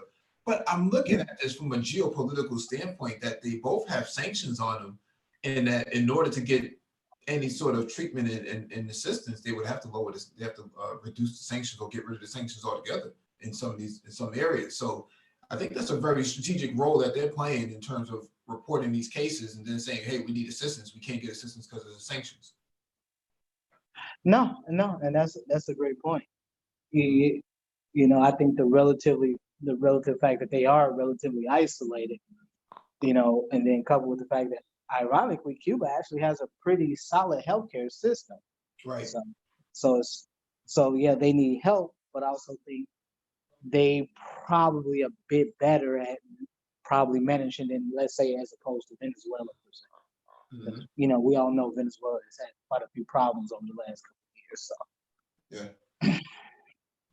All right, let me shut this down. Thank you all for joining us. Please hit the like button if not already done so. Share the video if possible. Hit that notification bell so you get all the updates from the Black Brain Trust. Those posted on the community tab. Document description will be the video for you to reference. Thank you, Dr. Phoenix, for coming through with your knowledge, and as well as DE Raptor, MOT, and 9-11. All right, peace, man. Stay safe, brothers. Everybody, peace, shalom. Yeah, shalom.